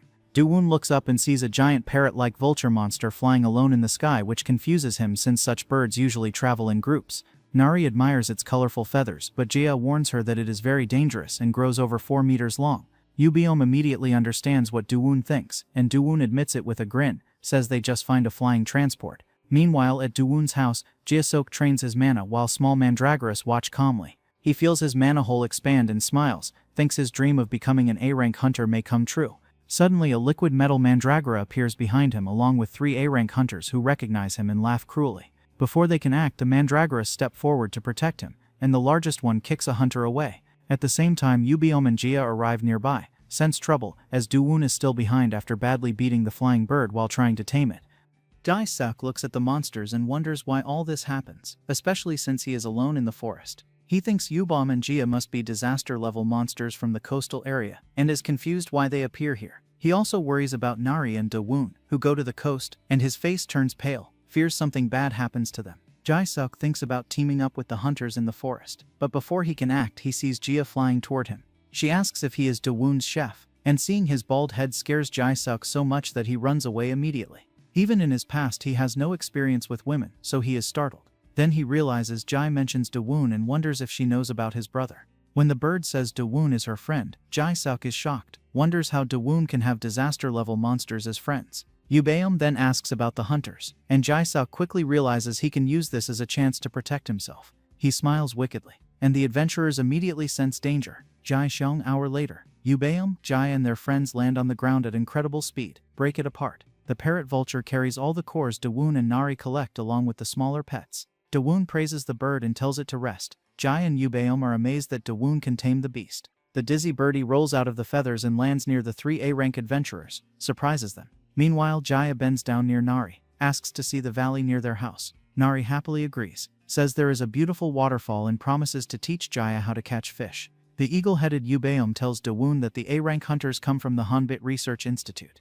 Dawoon realizes they might be here because Jae-seok originally comes looking for the mechanical creature and is a reliable lead. He also expects more hunters because Nari has a special tracking device that works even in the demon realm, which explains why she is not free. Still, Dawoon wonders how the hunters end up in the forest since he just returns from the coastal area with Nari. Then Yubeom remembers something and shows Dawoon a small metallic creature as a mutated mandragora created by the Research Institute. Dawoon realizes they combine liquid metal with mandragoras, likely to track Nari. But the mandragora in the forest follows healthy mandragoras near Dawoon's house, not Nari herself. Yubeom mentions the hunters probably head to the coast next, so Dawoon knows they need a plan. Suddenly, all the mandragoras run to Dawoon, excitedly signal that even a chimera is their kin, and they want to protect him. Dawoon gives the liquid metal mandragora to the group, but a small shriveled mandragora in his pocket screams for attention. He explains it is raised by an alchemist who trusts Dawoon to care for it. The other mandragoras quickly dig holes for the new ones to enjoy the demonic energy in the farmland. Just then Jia calls from above, returns with Nari and Jae-seok. Jae-seok cries and tries to hug Dawoon, but Dawoon stops him, realizes Jae-seok is bitten by fish while alone in the water. The man explains that he tries to help the fish since Dawoon handles them so easily, but instead he gets attacked. Nari adds that Sparrow Auntie saves them both in style. Jae-seok then comes back to his senses and says they just need to wait a bit for some delicious food. But a giant creature stands in front of them, and Jae-seok turns pale, fears it might eat them. Dawoon decides to explain later because he is hungry, so food needs to be prepared. Jae-seok begins cooking, and Nari wonders what the menu is. Suddenly she runs to the liquid metal chimera, and when she touches it something makes her instantly sad. By evening the food is finally ready, surprises Yubeom and Jia. Jae-seok makes kimchi curry rice with simmered beef bone soup, adds salmon, pork and plenty of chopped vegetables, stirs carefully for an hour so nothing burns. When Yubeom and Jia eat they are in heaven, even notice some Indian spices in the soup. Dawoon finds their reactions funny, but he sees Nari does not eat. She says she has no appetite, gets up and runs to sleep, worries about the chimera. Meanwhile the new mandragoras enjoy themselves, and the shriveled mandragora wakes up curious. Yubeom and Jia feel full and happy, joke about overeating. Dawoon suggests making a fence to help digestion, but the siblings say they handle the stone cutting. Suddenly a gate opens, and Nari crying decides to enter it with the metal mandragora. Thinks staying in the demon realm is too dangerous for everyone else, leaves Dawoon nervous and unsure what is about to happen. Dawoon quickly comes to help, calls out the child's name as she cries, worries about what she might do. The portal opens inside the house, and Nari is about to leave, but Dawoon reminds her that this is her home, just like she says before. Hearing that, both siblings, Yubeom and Jia, realize how much the kids grow in an instant. Nari turns around, hugs Dawoon tightly while holds onto the metallic chimera mandragora. Dawoon knows he cannot afford to get distracted. Later, Nari sits at the dining table, cries but eats a bowl of delicious ramen, tells Jae-seok uncle that it is even better than last time. Jae-seok smiles, says late-night ramen is always the best. Jae-seok's Nari for running away so quickly, and the girl agrees, continues to eat despite the spiciness. Jae-seok hands her a bottle of probiotic milk, and even Yubeom recognizes it as something the Research Institute provides. After everyone finishes eating, Jae-seok offers to clear the dishes, while Yubeom and Jia consider cutting quartz again. Nari apologizes for worrying Dawoon, and he reassures her she does nothing wrong. Then he seriously asks about her friends from the coconut tribe, knows she might have information about other children he needs to save. Nari denies having friends, but Dawoon knows Jae-seok handles the task he assigns. Meanwhile, Jae-seok laughs devilishly in another place, while a masked adventurer he restrains is allowed to speak after his mouth is uncovered, confirms that the situation is under control. Jae-seok hits the hunter repeatedly, but the man tries to stop him, says they can make a deal. He offers money he saves in exchange for freedom to return to the human world, claims it can even buy a house in Gold City. Jae-seok, however, is not impressed. He pulls a black bank card from his pocket, shows the hunter that he is not someone to fool. The hunter realizes this card is for the ultra-elite, and Jiaseok has it, surprises him. Jiaseok then reminds the hunter that revenge for a promotion exam is small compared to hurting weak people and stealing their money, which these hunters do. Jiaseok rummages in his pocket again, takes out 3 golden balls made from the pollen of the oblivion herb that Do-woon gave him. He concentrates them so strongly that just sniffing them makes the hunters confused and feel guilt for crimes they never do. Still, the hunters refuse to give up, so Jiaseok prepares to finish them by forcing one hunter's jaw open, but the scene cuts to the next day. Nari and Ku run around while Sasa perches on her shoulders, and Yubiome thinks raising a child is exhausting. Do-woon talks with Yubiome about cleaning the Hanbit Research Institute, takes Jiaseok and Ku along, and leaves Yubiome to watch the house. Jiaseok then tells Do-woon that all preparations are ready, excited because he meets an A+ alchemist who can help him. Jia watches quietly, worries that Do-woon needs a disguise to enter the institute safely, and Jiaseok wonders if they also use one when meeting the alchemist. Jia takes off her head mask, looks as beautiful as ever, and tells Do-woon he should at least take the skull as a disguise, since being a wanted man with his real face is dangerous. Do-woon wonders if it even fits, while Jiaseok stares at Jia in shock. His heart races. Yubiome jokes that since Jia's head is big for her small face, the mask probably fits Do-woon. Blushing, Jiaseok realizes he falls in love at first sight. Jia immediately starts hitting Yubiome for his comment, stretches his head as he screams. Jiaseok gets down on one knee, smiles charmingly, and asks Jia about her type, shocks everyone, including Do-woon and Yubiome. Jia says she likes flashy people who dance well, and adds she likes people with lots of hair, crushes Jiaseok, who has very little. Fired up, Jiaseok tells Do-woon they have to meet the alchemist to fix his hair. Meanwhile, in the real world, a huge gate opens, and a massive parrot vulture bursts out at incredible speed, shocks humans who report it to the association. 3 people ride the bird as Jiaseok, Ku and Do-woon under his skull mask. Do-woon names the bird Blue. At the Hanbit Institute, the head scientist is furious when told all hunters return with amnesia, and the tracking chimera is lost. Jiaseok's assistant hands him a small orb and a note, but before he can react, the parrot vulture crashes through the wall, bends its tail feather, while Jiaseok and Ku roll in shock. Then Do-woon calmly asks the terrified employees who the lab director is. A little before the raid on the Hanbit Research Institute, Do-woon, Jiaseok and Ku fly on the parrot vulture. Blue, Jiaseok tells Do-woon that the lab is halfway up the mountains between the slums and Gold City, not far from their location. Jiaseok is worried, feels out of the loop. Hanbit is not a normal lab as they create mechanical organisms from liquid metal, including Neri. The institute even wins awards in the media, though their experiments should be crimes. Jiaseok notices Do-woon seems unfazed, certain he already has a plan. He looks at Blue's tail feathers, which Do-woon explains do not grow on the left side, making the bird different. Do-woon saves it after it is attacked by its own kind, and now Blue seems grateful. Jiaseok wonders why such a small difference causes attacks, and Do-woon explains that parrot vultures are obsessed with perfect tail feathers and attack anyone who looks different. Jiaseok relates to this, thinks of his own bald head. As the lab comes into view, Do-woon orders Blue to charge at full speed into the building. Jiaseok and Jiaseok hold on tightly, terrified of being thrown off since Blue's uneven tail makes flying unstable. They crash straight into the lab. Inside, scientists are shocked. A female scientist recognizes the enormous monster, and a male scientist grabs something for support but panics when he sees Blue standing inside. Suddenly, Do-woon uses his powers to wrap everyone in strong spider webs, captures them. Jiaseok asks why they use the back entrance instead of the main one. Do-woon explains the head researcher's office is on the top floor and asks the tied-up scientist to confirm it is Hanbit. Confused, they do not respond. Do-woon introduces himself as Nari's guardian, but the scientists do not understand. Then he senses something ominous as a chimera is nearby. Meanwhile, in Gold City at the Hunter Association, an old man questions a young boy, Baik-ho, about his B-ranked exam preparation, warns him that failure can mean being kicked out. Baik-ho, a C-class hunter in his early 20s, feels pressured by his grandfather, who is also a C-ranked hunter and head of the association. Returning to the office after a long time, Baik-ho also wants some pocket money, wonders why his grandfather pushes him so hard. The scene shifts to Baik-ho and his grandfather in Gold City. The old man sighs at his grandson, says he is raised carefully as his only heir, but at 84 it is time for someone to take over the Hunter Association. Baik-ho is nervous, sweats and is not interested in the responsibility. The grandfather explains that in his youth he sees awakened individuals risk their lives to save others, which inspires him to create the Hunter Association to help protect the world. But now, most awakened hunters only care about money and avoid real danger. The old man believes life should not be decided by wealth, and that the association needs to stand for justice. He wants Baik-ho to become chairman so he can build a stronger, fairer foundation.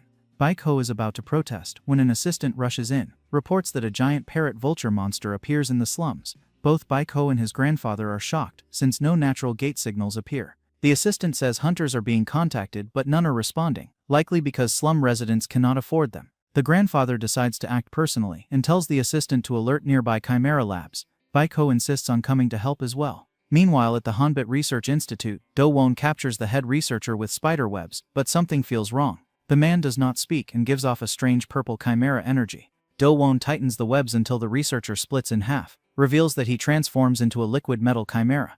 Ji-seok and Ko are shocked, realize the true power of a liquid metal chimera.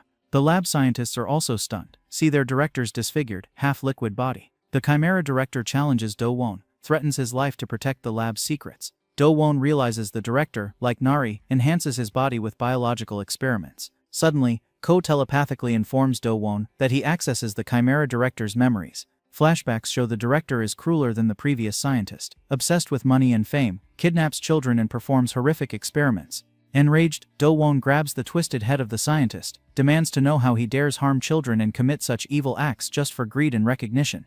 Even though Do-won is furious, the head scientist shows no regret at all. While Do-won holds him tightly, the scientist sneers, says the children are just gutter kids from the slums, and should feel lucky to have been given a chance by him. This makes Do-won so angry that he slams the chimera hybrid scientist onto the lab floor. The impact is so strong that the scientist's body cannot move properly, forces him to liquefy himself to escape. But Do-won is not going to let him go easily. He channels his demonic energy and tells the scientist that since he talks so much, he now reflects in the chamber of pain and time. The scientist never feels such immense power and now suffers just as he tortures innocent children. Do-won does not stop. He waits a long time to punish him. Slowly the scientist's body condenses in Do-won's hands until it becomes a tiny bead-like crystal. Gi-seok and the bird are shocked, unsure what happens. Do-won picks up the glowing crystal and tells the remaining scientists to cooperate or face the same fate.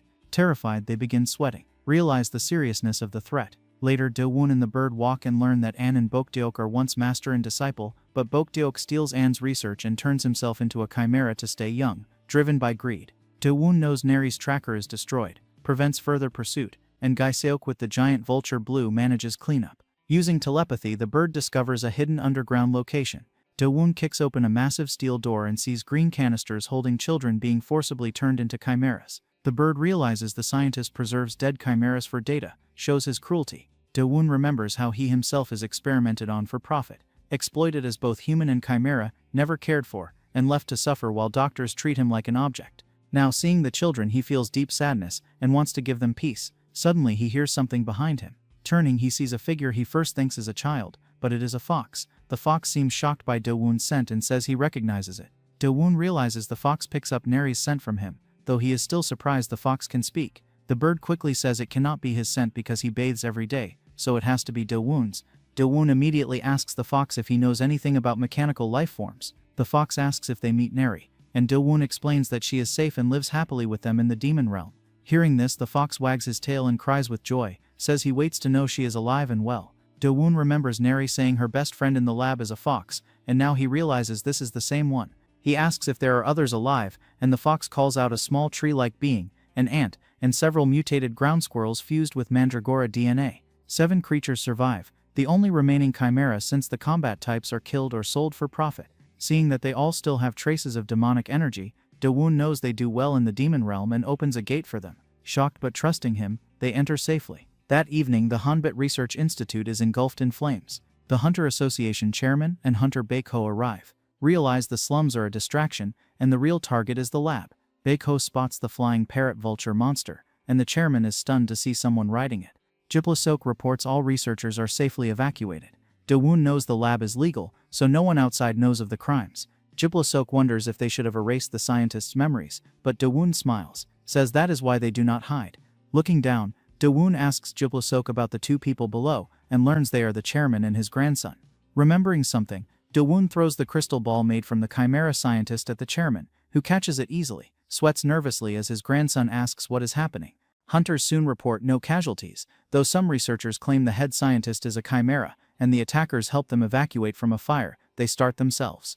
Later, Do-won tells Ji-seok to return to the slums. That night, Mr. Kim is startled awake by a loud noise and opens the door to see Ji-seok badly injured. Thinking he is a thief, the alchemist screams, but Do-won appears behind him, removes his skeletal helmet, and calmly tells him to come to the realm immediately, no questions asked.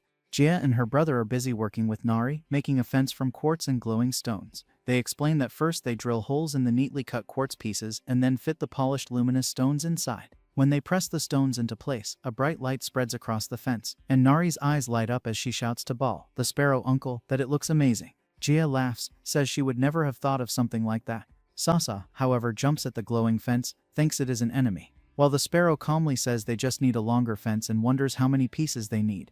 Suddenly a gate appears nearby, shocks Jia, who assumes Duwoon comes back. But instead a group of small adorable chimeras appears, having been teleported unexpectedly. The siblings wonder if Duwoon sends them, but Nari immediately recognizes them and runs behind the house in panic. Jia tries to understand her reaction, but Nari has no time to explain. Nearby, Sasa interrogates the new chimeras as if they are criminals. The siblings at first think Sasa is just scared of strangers, but Jia realizes he wants to show dominance. His first target is the leafy chimera, but it ignores him and walks straight toward the vegetable patch Duwoon grows for the mandragoras. Furious mandragoras suddenly appear, their numbers now 5, and are ready to defend their patch. Meanwhile, in the demon realm, Duwoon and the others arrive safely. The giant bird Blue stretches its wings happily, and Duwoon tells him to rest. With them are Jiseok, Manager Kim, and the alchemist, all relieved to return home. Manager Kim is amazed, cannot believe Duwoon builds a full home in the demon realm, searches for doors and windows in disbelief. Duwoon, however, notices Nari alone near a tree, and tells the others to stay put. He approaches her and offers the skeleton mask, assures her everything goes well. Jiseok says she makes another mask for Duwoon. Just then, the grass chimera and mandragora stare each other down. The sapling chimera wants the vegetable patch, and neither side gives up. The ant prepares to jump but instead helps the sapling chimera, picks up a vine and throws it like a shot put. The small mandragoras are stunned, and the metallic mandragora quickly swats the vine aside, makes the ant furious at the counterattack.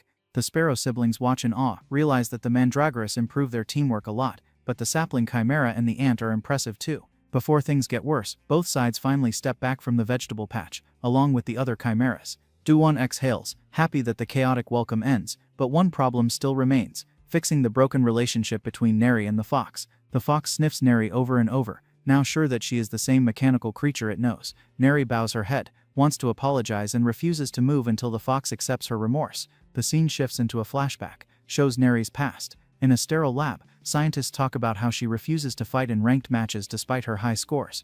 Whenever she enters a match, she just stands there, takes attacks without defending herself. They realize that although she is built for fighting, her gentle nature clashes with the violent environment. She is bullied, and instead of fighting back, she endures everything, and dismisses their concerns, calls her foolish, and decides to force her to trust weak roommates and then betray them in battle to break her spirit. She meets the small kind chimeras, who grow attached to her, but the scientists force them to betray her. When told she has to kill her friends to survive, she refuses and runs straight into the demon realm, leaves the scientists shocked at her escape. Back in the present, Neri returns to her mechanical form, trembles and cries in front of the fox, who also cries, regrets that it hurts her. Neri reaches out, says she misses them all and will never leave again. Duwoon and the bird siblings watch from behind a tree, quietly retreat to respect her privacy. Duwoon feels relieved at the quick reconciliation. Meanwhile, Jiseok and Manager Kim stay exactly where Duwoon asks, stiff and silent. Duwoon tells them they can move, explains he wants Neri not to be startled by strangers. The sparrow siblings become curious about the man in pajamas standing beside Jiseok. Duwoon introduces him as an A-rank alchemist who can lift their curses. Manager Kim politely steps forward, asks the siblings if he can pluck a few feathers, surprises the bird siblings who wonder what this strange alchemist plans. Bongsu and the shop lady talk about how crazy the place is earlier. A huge blue monster bird flies out of a gate, and hunters from the Hunter Association rush in, causing chaos everywhere. The lady who stays inside wonders if it is really that bad, since she does not hear anything. Bongsu quickly changes the topic, talks about how cold the weather gets. The lady agrees, thinks winter might be coming. Then Bongsu notices what she serves him: hot roasted sweet potatoes, steam in the chilly air, along with tea and a few side dishes. She says nothing beats roasted sweet potatoes on a cold day. Bongsu thanks her shyly and eats slowly, feels warmth with every bite. The lady tells him to eat plenty since there are more potatoes, but Bongsu hesitates, feels embarrassed to eat alone. She reassures him she already eats and worries about his pale face and constant shivering. Bongsu explains it is probably from overtraining, but even with medicine, the chills last 10 days. Her eyes widen as she tells him these are the exact signs of an awakening: fever, dizziness, body aches that last about 10 days. Since Bongsu is 17, the timing is right for awakening, but Bongsu refuses to believe it, shakes his head. The lady grows annoyed, scolds him, says awakening does not care about where someone comes from, and since he grows taller recently, he should at least hope. She smacks his chest with coins, tells him to use the money to go to the Hunter Association in Silver City for testing. Bongsu is moved, thanks her and calls her ma'am, which makes her shout that she is not old enough for that. Bongsu promises dramatically to repay her tenfold, and keeps calling her ma'am to annoy her. Meanwhile, in the demon realm, everyone is busy working. Jia places glowstones into quartz, drills holes and fits polished stones to make glowing fence posts, helped by the chimeras. Sasa sometimes attacks the stones, mistakes them for enemies, while Yubiam carries materials tirelessly. Jia-sok is exhausted but stays to help, because Manager Kim is still there, and he has his own reasons. When the work is done, everyone gathers around Do-woon. He explains that while Manager Kim treats Blue's tail feathers, they should finish the remaining tasks. Jia-sok does not share his important news, but Do-woon lets him wait to keep Nari focused. Despite being tired, Jia-sok stays. Do-woon reminds everyone that living here means helping, big or small. Nari the fox and the chimeras all agree, while Yubiam feels proud to contribute. Later, Do-woon walks with Nari, says he has some fence pieces left to line along the path. She smiles, says it looks beautiful, and Do-woon gently asks if she fully makes up with her friends. Nari freezes and slowly says she makes up with her friends, but then hesitates and asks if Do-woon really goes to the coconut tribe. He nods, and she grows uneasy, realizes he might now know she is not really human. She tries to tell him the truth, that she is not from the coconut tribe, but before she finishes, Do-woon flicks all the glowstones into the sky, and catches them with his webs, lights the area beautifully. He assures her that no one comes after her, and that he takes care of everything. Then he suggests that since their family grows, they should call themselves the Coconut Tribe. Nari's eyes light up, and she thanks him repeatedly as the glowstone pillars shine warmly. Do-woon pats her head and says it is time to return, as everyone waits. Back home, Nari proudly declares they are now the Coconut Tribe. Do-woon laughs, and Jia and her brother exchange relieved looks. Jisok, exhausted, perks up with joy that Do-woon returns. The fences are complete, and the moment Nari steps in, Fox runs to her in panic, relieved she is safe.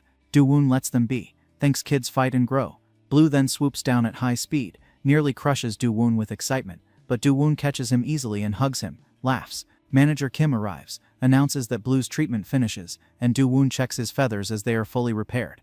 Manager Kim explains how a little red moss Do-woon gives him works better when applied by an alchemist. Do-woon lifts Blue playfully, amused by the alchemist's strength, and Manager Kim thanks him. Gai-seok whispers to Manager Kim about a hair loss cure, and the alchemist admits he researches one for 10 years, promises to give some to Gai-seok.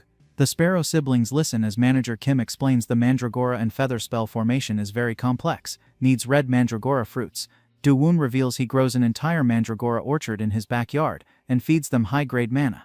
Mandragoras absorb energy to grow fruit, which they reabsorb. The fruit holds strong energy and becomes poisonous if taken by force. He adds rocks so Mandragoras hide while bearing fruit. Manager Kim marvels at his knowledge. Do-woon smiles, says his memories return because of his past with Mandragoras. A flashback shows test subject number 17, before becoming Do-woon, goes alone on a 10-day survival drill in the Alpine region, sees it as a nature walk and aims to reach the mountain summit, when he hears rustling and finds an injured Mandragora.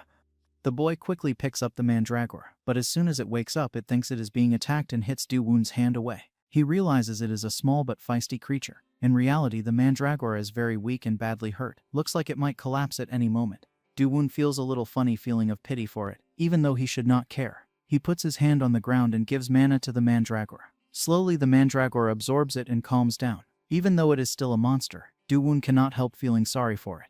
After taking the mana, the Mandragora finally falls asleep. Do-woon knows it is tired and rests once nourished. Looking at its cute little face, he wonders if he should keep it with him for a few days. That evening, Do-woon walks with the Mandragora sitting in his front pocket like it guides him. The little creature leads him to a deep cave, and he decides to sleep there for the night.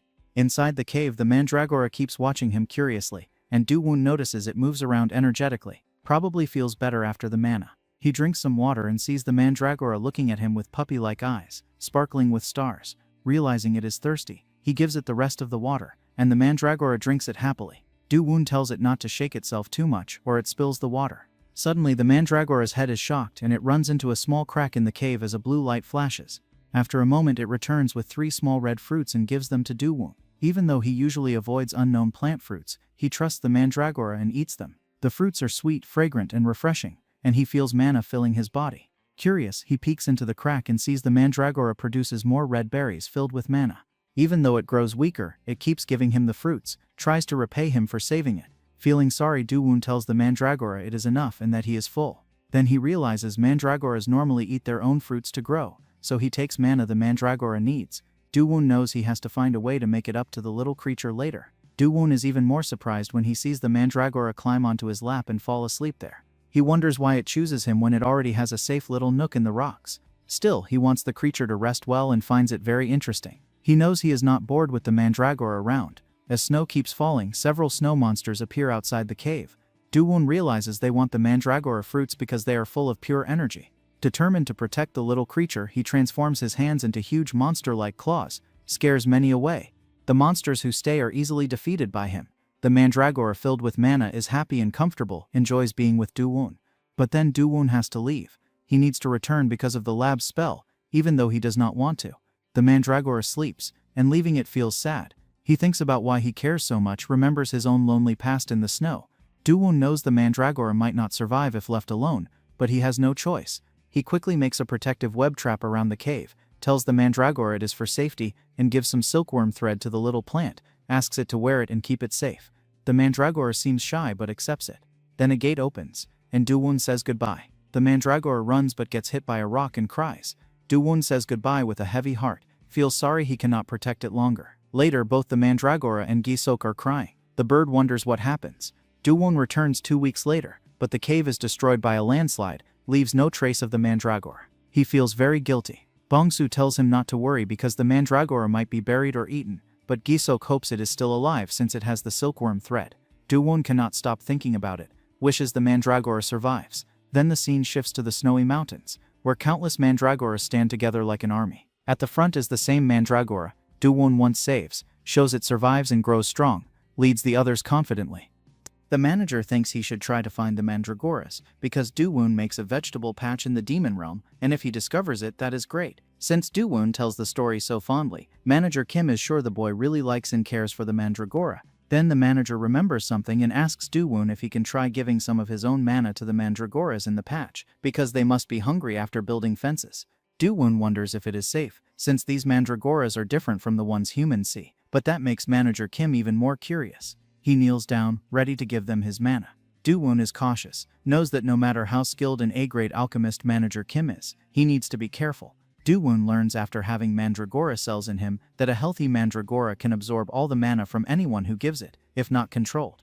That is exactly happening now, as the mandragoras have a huge appetite and are used to the massive amount of mana Do-woon gives them, far more than any human can handle. As they drain the mana from Manager Kim, he starts swelling and eventually loses consciousness. Seeing this, Gi-sok runs over, holds his hand and cries, says he cannot let him go like that. Manager Kim, still partially conscious, says he does not die so easily. Gi-sok is shocked that even an A-grade alchemist cannot satisfy the mandragoras. Neri also notices the mandragoras are vomiting, and Do-woon realizes it is a matter of quality over quantity, as mandragoras are picky and not all mana works for them. The scene shifts to a fancy building where many people sit in Gold City's Assemblyman Park's office. They discuss how a research lab is attacked, and money invested in mechanical creatures turns into scrap. Jessica, CEO of Gold Auction, and Violet, the vice CEO of the Red Brick Gang, wonder what Park does. Gibong, chairman of Gold City's Merchant Association, reminds everyone that Hunter Association President Baik Ho has begun an investigation.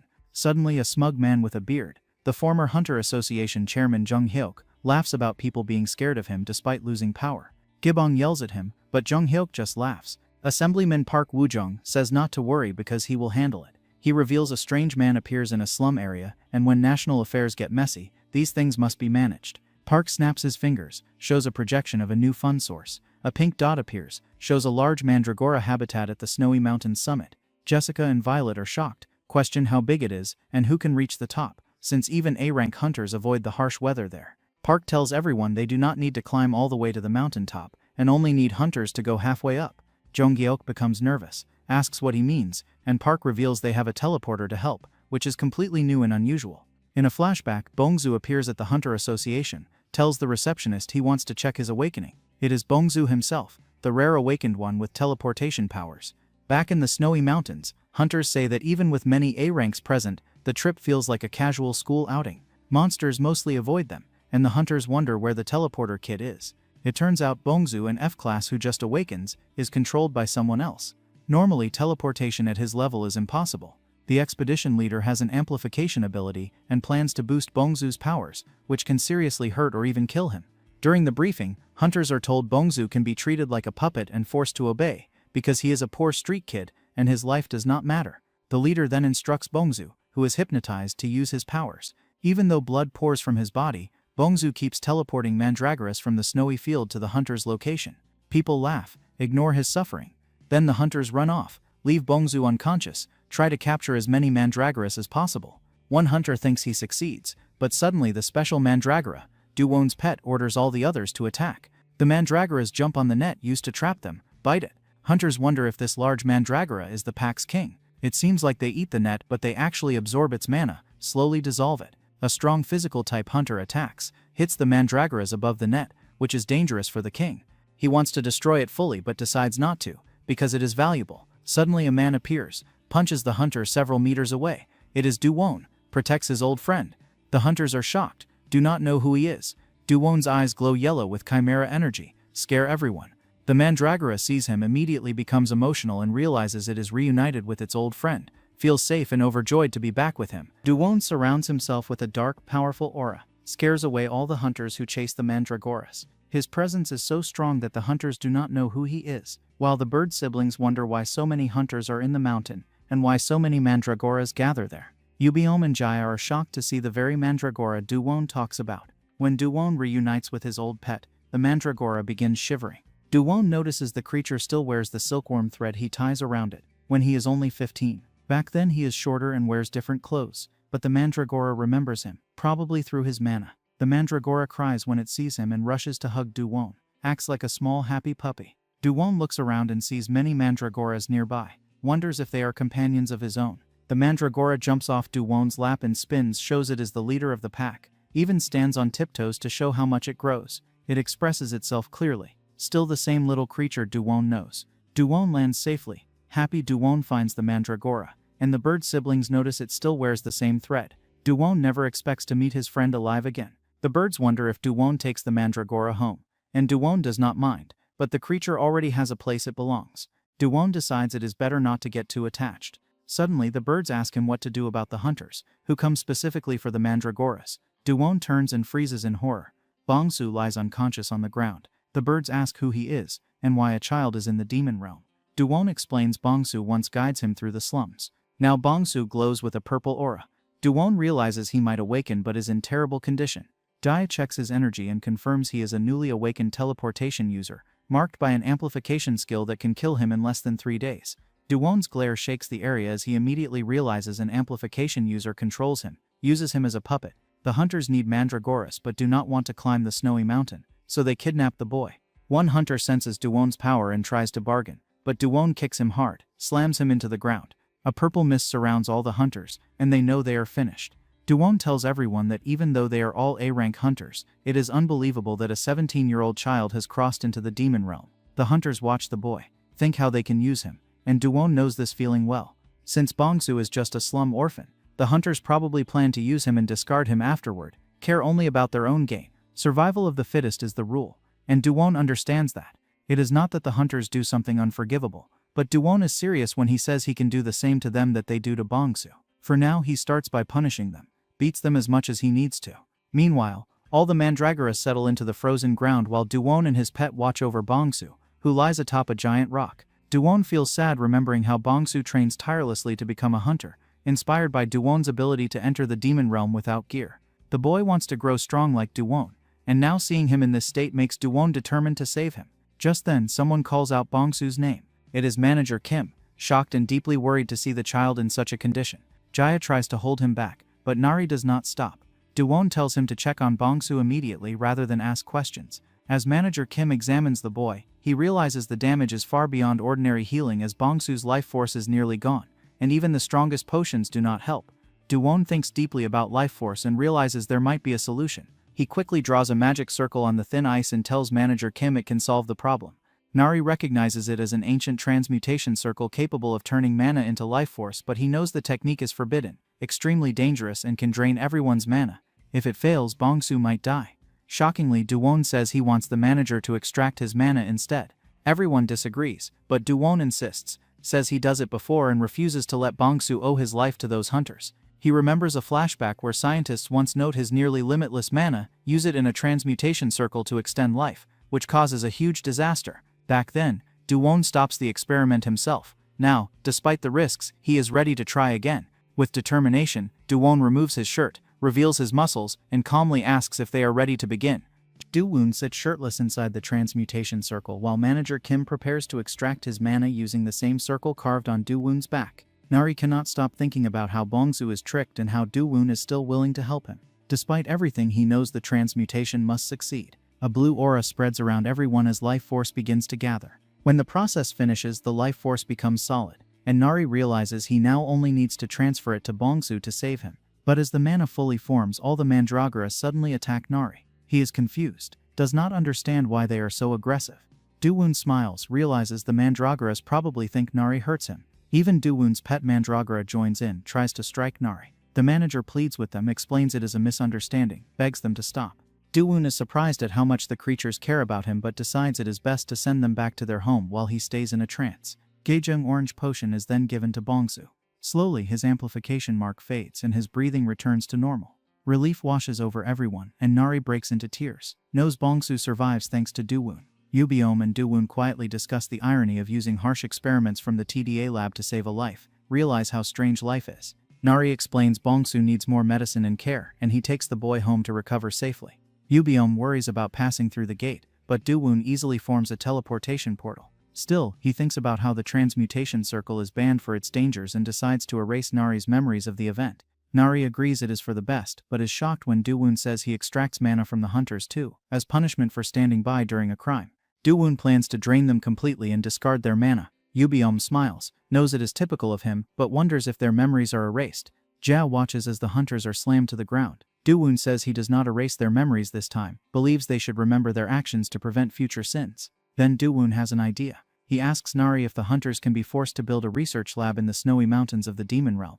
Even at their rank, they survive a few days there, and Nari gets his own exclusive lab. Excited, Nari runs off to the hunters to prepare everything immediately. Do-won thinks having a lab in the demon realm helps manager Kim work more efficiently, since traveling to the human world is difficult. Seeing everything go smoothly, Do-won smiles, knows the hunters do not accept having their mana taken quietly, so he asks the bird-headed companion to watch them closely, which is easy for the bird. Then Do-won pulls something from his pocket, his pet Mandragora, still sleeping peacefully. He knows it is time to take the little creature home.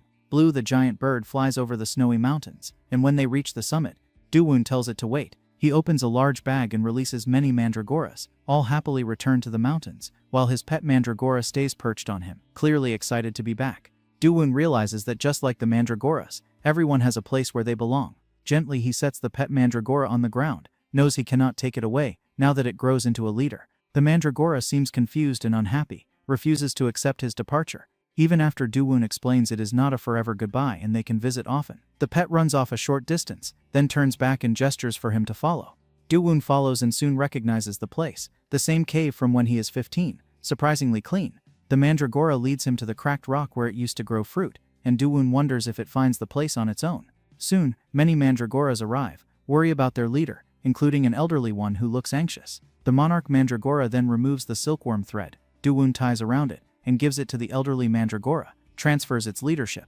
The other Mandragoras murmur in surprise, but soon accept him, celebrate their new leader. Do-won realizes his pet gives up its position willingly for him, cries but is happy to sacrifice for Do-won. That night, snow falls softly as they rest in the cave like old times, reminds Do-won that everyone must choose where they belong. The next day, Bongsu slowly opens his eyes on the giant rock, confused. The first thing he sees are two bird-like creatures staring at him, makes him panic and grab his jacket. The bird siblings are surprised by his quick recovery. Jai calmly asks if his name is Bongsu, and welcomes him to the demon realm, but to Bongsu, this sounds threatening, and he wonders why he is there at all. Joe notices that Bongsu looks terrified, almost like he sees a ghost, and wonders if it is because of them. Yubing realizes it is likely Bongsu's first time in the demon realm, and he is just overwhelmed after nearly dying and coming back. Bongsu's mind flashes back to when the receptionist tells him he is awakened, and he feels so happy thinking Mr. Park was right. He hurries back to tell her but is stopped by a suspicious man who somehow knows he is awakened. The man, a puppet user, offers him a cold drink, congratulates him on becoming a hunter in training, and says it helps his mana hole. Bongsu catches the can happily, thinks the man is kind, but as soon as he drinks it, his vision blurs, and now he feels furious at being tricked. Crying, he feels he lets down everyone who believes in him. Meanwhile, Blue, the giant bird, flies over the snowy mountains carrying Do-woon, with the pet mandragora sleeping safely inside his shirt. Do-woon looks down and sees hunters already build a laboratory. He lands easily, surprises Yu-beom, who wonders if the hunter's mana extraction is finished. Do-woon already puts them to work after extracting their mana. Some gather materials while others build the foundation and frame. The hunters are surprisingly cooperative, though Yu-beom admits it is thanks to Jia frightening them badly. The top hunters question if they should resist, but others know they have no choice with 2 disaster-class monsters nearby. The amplification user thinks combining their strength helps, but before he finishes, Jia smashes her heels into his head and demands they choose let their mana be extracted quietly or die. Terrified, the hunters agree. Back in the present, Jia yells again, urges them to finish the lab by tomorrow, and the hunters apologize repeatedly. Do-woon feels impressed by Jia's intensity, but Yu-beom feels confident the lab finishes soon and tells Do-woon to leave the work to them. Do-woon trusts Yu-beom's skills and stays carefree. Manager Kim then approaches, reports that he disposes of all the extracted mana from the hunters as instructed. Do-woon feels satisfied and asks about Bongzu's condition. Manager Kim says Bongzu wakes some time ago and recovers quickly, but still looks shocked. He asks Do-woon if he wants to see him, which surprises Do-woon. The scene then shifts to Do-woon standing behind Bongzu, gently asking if he is awake. Bongzu feels startled to see Do-woon in the demon realm. Do-woon immediately notices changes in Bongzu. His bangs turn white, probably because he comes back from near death, and his mana hole grows larger, likely because Do-woon's mana mixes with his. Do-woon decides to check that later, and instead asks why Bongzu looks so sad. Even after being saved, Bongzu seems emotionally drained. He explains that he feels useless. A kind lady trusts him and even gives him bus fare, yet he is tricked by the first person he meets. Bongzu cries, feels like a failure, and feels unsure how to continue. Seeing this, Do-woon becomes serious. He calls Bongzu over and asks him to come for a moment. The scene then shifts to the hunters. Do-woon grabs the man with hypnosis ability, slaps him, and throws him several meters away. He asks Bongzu if this is the one who hurts him, and explains that the man lies and uses a puppet spell. Do-woon says Bongzu can kill him if he wants, but Bongzu shakes his head, refuses. He says he survives while the man loses his powers, and people like him always exist. Bongzu declares he grows stronger so no one else falls victim to such scum. Do-woon smiles, feels proud of him and tells the puppet user to leave, because Bongzu spares him. Then Do-woon tells Bongzu to start mana training under Manager Kim. Nari places a hand on Bongzu's shoulder, says he comes from the slums too and helps him fully. The bird siblings also reassure Bongzu that nothing is wrong with coming from the slums. Bongzu turns and cries, feels grateful for their support. Do-woon quietly smiles, realizes that with proper guidance Bongzu can even surpass Gisok. At that moment the pet mandragora peeks from Do-woon's pocket. The bird siblings feel surprised, and Do-woon explains that the monarch mandragora passes his title to a new king, and he brings this mandragora along, ties a new thread of companionship. Jia feels shocked that a monster willingly gives up its position. Do-woon says he visits the forest to show his new friend their home, and asks them to greet Nari and the others. He then rides Blue with the mandragora and leaves. Bongzu stands in disbelief, feels amazed at how Do-woon appears, helps him and saves his life. Yu-beom tells him that Do-woon is fearless because he once has nothing and has used all his life, and now he just wants to live peacefully in the demon realm. Meanwhile, Nari and the other chimeras, along with Jisok, face a problem. Suddenly Jisok looks shocked as Nari runs to him, asks why he is so late, and explains that both Ku and Sasa go missing. One illegal facility actually succeeded with item number 17. And yes, it is different from 11, but the comparison is still sitting right there. He fought, survived, and delivered results, until fate casually informed him that he had 1 month left to live. And since movies have taught us anything, lab experiments never end peacefully. This one was no exception. The infamous savior number 17 returned to the world, this time in human form. And if anyone thought that fixed things, they were very wrong. This is where the story begins.